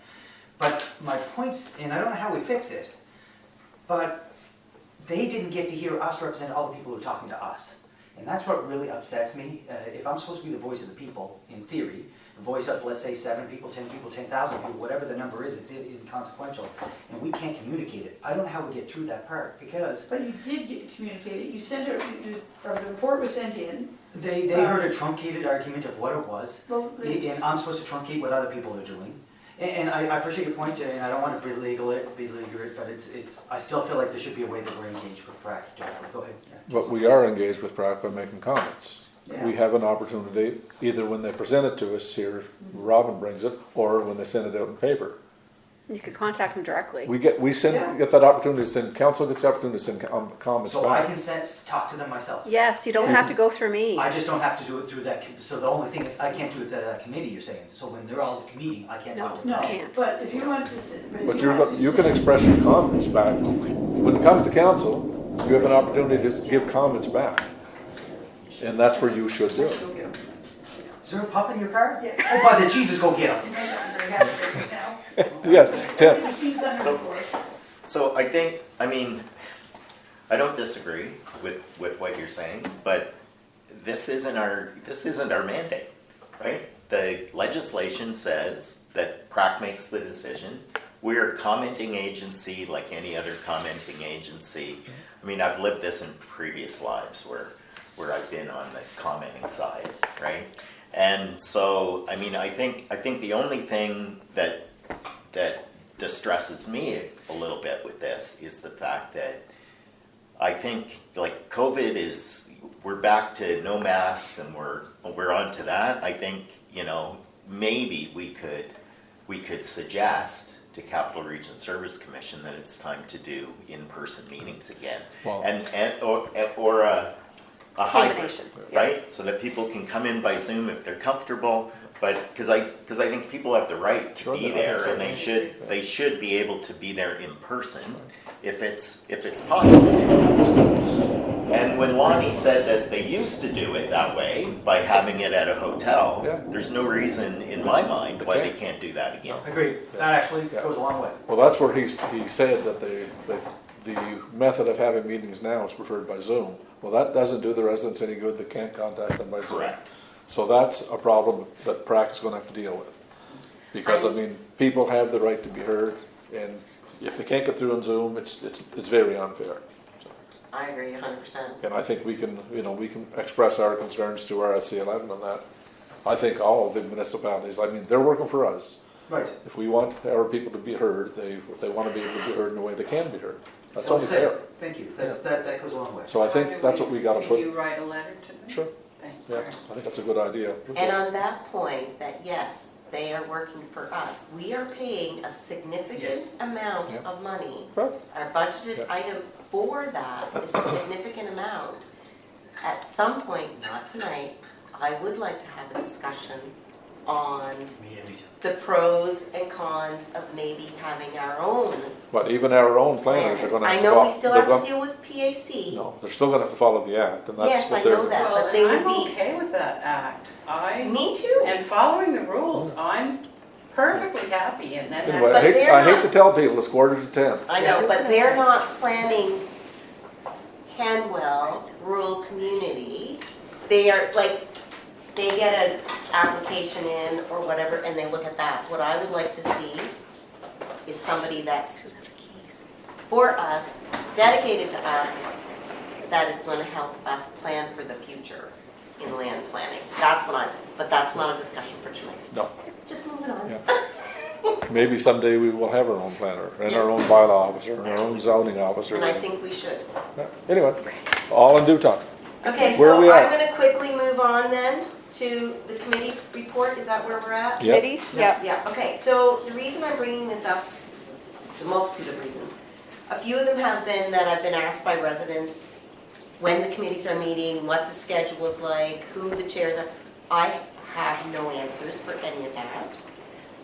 In particular, they're really concerned about the emergency measures one. With forest fires and all the devastation that's been happening with that, there's a lot more concern. Again, I don't have the answer as to when they're meeting. The fourth Wednesday of every month. So it's the fourth Wednesday, but are they actually meeting We in meet, July we meet the fourth Wednesday of every month. for emergency measures? Yes, Okay, is that on the website? Because when I looked. yes, it should okay, be, yeah. I looked on the website, a lot of them that the public can attend, there isn't a date. So, because we haven't really struck the committees. I haven't done anything with the committees because we don't have, other than the Emergency Measures Committee. Exactly. So they're not even on the So website and they all won't go is- until we have committees. And yes, exactly. So when are those committees going to be formed, I guess is the question. So, and who's going to chair them? Because at the last one, I believe our procedural bylaw said, The mayor mayor appoints. appoints them, yeah. but I noticed age friendly, the one on the website doesn't have a chair listed or a vice chair listed. I don't think that the mayor appoints is in the procedural bylaws Yes, it is. anymore. Not in the new one, Not Not in but the new one, one's the not old been one. passed. Yeah, we still got the old one.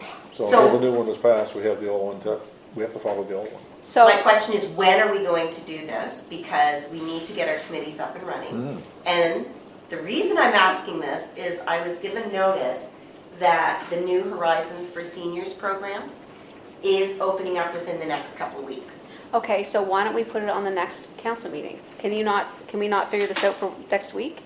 I don't see why not. Because the Finance Committee is chaired by the mayor. There's certain ones that are But those ones financed. they can't sit on Right, anyway. so, yes, so like the steward, whatever that word is. Environmental stewardship, age-friendly, and there's one The other rural one. planning. The rural planning. Those three So I'll add that to the meeting. need to have chair, vice chair, and schedules. I was thinking this the New Horizons for Seniors program, we could either refer it to the age-friendly committee for ideas, or to the rec director. It is basically to do with seniors, more so than anything else, but it talks about increasing digital literacy is one big component. So I wondered if our tablets that we had, are they out of date, or do we need more? I Do we don't, I need think they're to- fine. What were So- those three committees? Age friendly? Age-friendly, there's environmental stewardship, and the rural plan. Yeah. Anyway, preventing seniors abuse is another component. of the grant that could be looked at, and I don't know if that would be something, maybe we can buy some nanny cams and have them available for seniors, right? Which might be a good idea, because if we're trying to prevent crime within our Right. areas, Yes. it might be something that we can look at doing. That was one, that's just off the top of my head. So I think Taylor could work with that, but in conjunction with the age-friendly committee. Sure. What about the governance committee? Isn't that one that? That's not public, No, that's our own. according to It's what's- not, the hold on. public are not sitting on that. Right, but they can attend. That's not- no. Sit on it. Public cannot sit on the governance committee, no, No, no. No, nobody has to sit but on they it, could, wouldn't. they could attend the committee meeting, but they They can't sit on they it. can attend the meeting, they They're just all can't the sit on committees them. are open for public attendance. But you can't sit on them, so. But they can't be a member of the committee. But So wouldn't we be only- able to get the governance committee leadership set up Wednesday night? So now you have 4 committees? Yeah, there? governance too. I Okay. think that was it. Okay, so if we wanna have this done by next Wednesday, anybody that's interested in being chair or vice chair of those 4 committees, age-friendly, environmental stewardship, rural plan, and governance. So you had appointed before, is that no longer valid? Because you appointed in January. Yeah, if- Some of them were if- appointed in If January. they're already appointed, and they're still active, that's fine, but where do we not have a chair or a vice chair? The new Obviously, we ones. don't have environmental stewardship And rural plan. and rural plan, but we And are have you still governance, chairing? obviously. You, You're not sharing age-friendly? age friendly. Who's chairing age-friendly? Well, if It you, was Tim. it was wasn't Tim. me. We were co-chairs. Okay, so I need a chair for age-friendly. So what I'm asking for is somebody's interested in chairing Throw my age-friendly. hand in for now. Okay, just give it to me in email, because people, Okay. maybe somebody else will want to, 'Cause it's so I'll have it. So, we have the governance right now, we have a chair. Is Tim chair for governance? No. Darren and Darren. Tim. Darren You're is vice chair, and right? vice, yeah. Yeah, okay, so we already got that one covered. And anybody can go to that committee, they just have to attend. Yeah. Oh, yeah, We just have to know when it is. I keep Yeah. asking when it is. We haven't had one. It's Okay. probably done via email. so, like I said, I need some ideas, people to come forward to chair age-friendly, environmental stewardship and the rural plan. Okay, so So, yeah. send me an email for chair, send me an email for vice chair, please, if we wanna settle this at our next meeting. We should, because I want to get the committees, especially the rural plan is a necessity as well, because, Yeah, Yep, we have to. Do Oh, we yeah. discuss members of the public be chair, co-chair of those committees as well? Not the governance, obviously, but As co-chairs of chairs committees? or co-chairs for these committees. Not of The committees of age-friendly, council. Environmental, I thought they were allowed to be. they're allowed to be on the committee, but they're not to chair or vice chair. Okay, I thought they were. They can sit on the committee if they want. And what will happen is, once we get the committee struck, then we can call then for Megan will do a volunteers. post looking for volunteers for the following committees. Okay, And that was my other question, was how we were gonna do it. And just as a note, so then the form that's on the website will need Have to to be be updated. updated, because it says communications, Parks and Rec, and. I've been different- picking at it, like Yeah. if I get a few minutes, I go on, so I'll have to pull that tomorrow. Okay. Okay. And just on that note, the calendar on the website does not have the Summer Sizzlin' Social Okay. on it, on the 29th. It didn't have the UKFD. Okay. one either. 60th Not- celebration. Yeah, You're not, And not, if I'll show you that somebody's in too. there, could you change Island View to 2 separate words? I know. No, yes, I will. Yeah, that's a good idea. Sorry. No, it makes sense. Mr. Taylor had to do that. Okay. Okay, you're good? I'm good 47? for that Okay, one. So- 48. the meeting with the new minister. So that was just because Minister Carr, or former Minister Carr, is no longer. Tell me about it. I'm just wondering if we need to meet with the new minister, Richard Ames, I believe? Yeah, that's the new minister. Just to make sure that our concerns that we addressed, which I really felt were listened to, I thought it was a good meeting, are moved forward with the new minister, or, Like, Well, I still but don't have forget, the deputy contact. minister was here, there was more than just Minister Carr here. So they I were a know. whole entourage. Right. So surely they're not gonna drop the ball. I'm still in contact with Tammy. Tammy. okay. Yeah. Tammy. So Ducia. maybe, yes, or do we just need to write a letter stating, these were our concerns and can we just make sure they're addressed? Welcome, are there any updates? Or, yeah, or, I, what I'll do is I'll touch base with Tammy Perfect. tomorrow about an Okay. update. on Okay, that. I just don't want it to be lost, Okay, because I really 49. felt it was good. Mine is the Rick Hansen certification, so just for counselors that don't know, It was looked at back in 2019. So it was basically a rating system for buildings. So it certifies and measures the level of access to a building. So council wanted to get the gold level standard for Hanwell Place, but the assessment carried out in 2021 showed some deficiencies. So, and I know staff had done like a considerable amount of work on it. So I'm just wondering if this is something we want to move forward.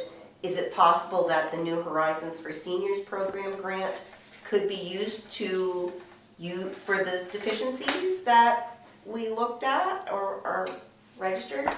And or if it should be referred to the Infrastructure and Parks Committee or Age Friendly? Those are my questions. It's just like, where do we want to go with it? I believe you should go to the Recreation and Parks Committee. The infrastructure and The parks. infrastructure, sorry, that's what Can't. I think that would be ideal, but what do you vote? Well, it's part of the infrastructure, Right, I mean, that's the point. the building, Yep, I agree. so it makes sense. Makes sense. But the New Horizon for Seniors program might be able to mitigate some of those deficiencies. Costs, yeah, okay. That's all I was thinking of. Well- And that new, like it will, I think it's August 1st, that grant's gonna be announced. So, and I think we have 4 to 6 weeks, but it's better to get it in sooner rather than later. Just, Not a busy week, Taylor, you should be fine. no, sorry Taylor. Okay, that's it for me, guys. He's up for it. The last item, the accessibility trail. No, I sent the copy, I sent that to you and Terry, an email. You sent it to me, and about the cost. Yeah, was it about $1,000 you come down his price? Yeah, so So it's, he didn't move very much, our Ray, ARP. so just, if we're gonna be, we're gonna keep this very generic, Yeah, Thank you. Yeah, no, yeah, okay? perfect. Just very generic, okay? So no Right, votes. understood. anyway, No names. the ARP has come down about $1,000 in his original quote. So do we want to move forward and get him to do this? Get it fixed. Or not? I think that was, we had allocated the money already, right? Yeah, I think it was up to 25,000. But that was supposed to be from the gas tax, is why we allocated that money. Right, The difference is and we can't do use that gas Use tax. anymore. gas tax, yeah. So this is a whole new ballgame. Yeah. As far as I'm concerned, when it was So, gas tax. so if we're gonna, yeah, Because it's a heck of a lot thinner over on the other side. Yeah. I sent you photos. This is gonna be an ongoing issue. So again, the New Horizons for Seniors program, given that it's an accessibility trail, could it be put to? could use that, yeah. Yeah, It's worthwhile, up certainly to worthwhile, 25. certainly worthwhile checking out, I'd say let's try that. yeah. And maybe even RDC, Hmm? Taylor RDC grant as well.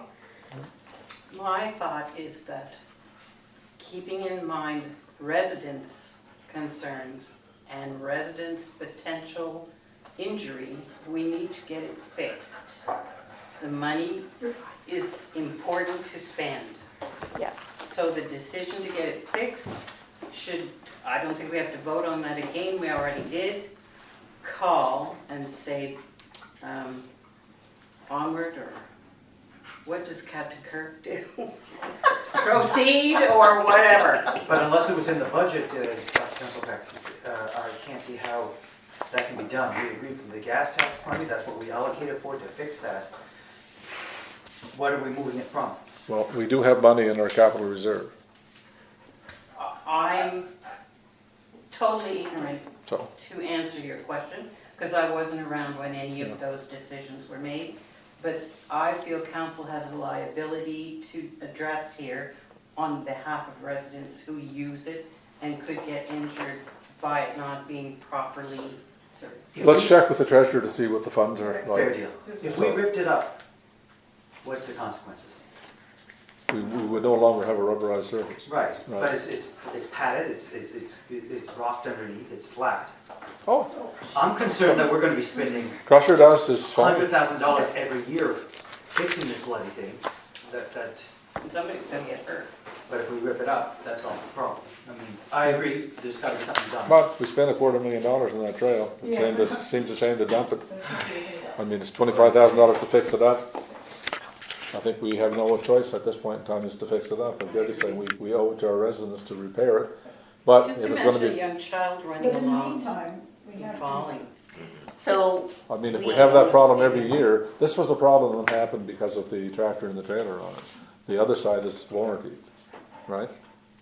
So that's warranty, but the cost is coming from, he's saying that the tread on the tractor did the damage. So, I mean, yes, we can take it further, spend a lot of money, get nothing in return.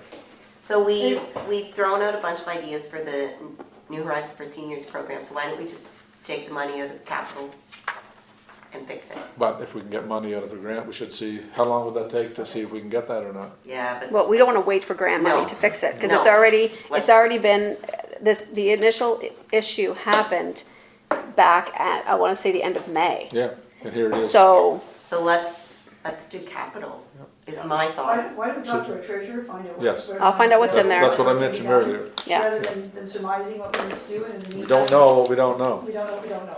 All right, is there We anything know we else? have that in our capital fund. Oh, yeah, sure we do. But we can talk to what options, move on from there. Anything else? Okay, meeting adjourned.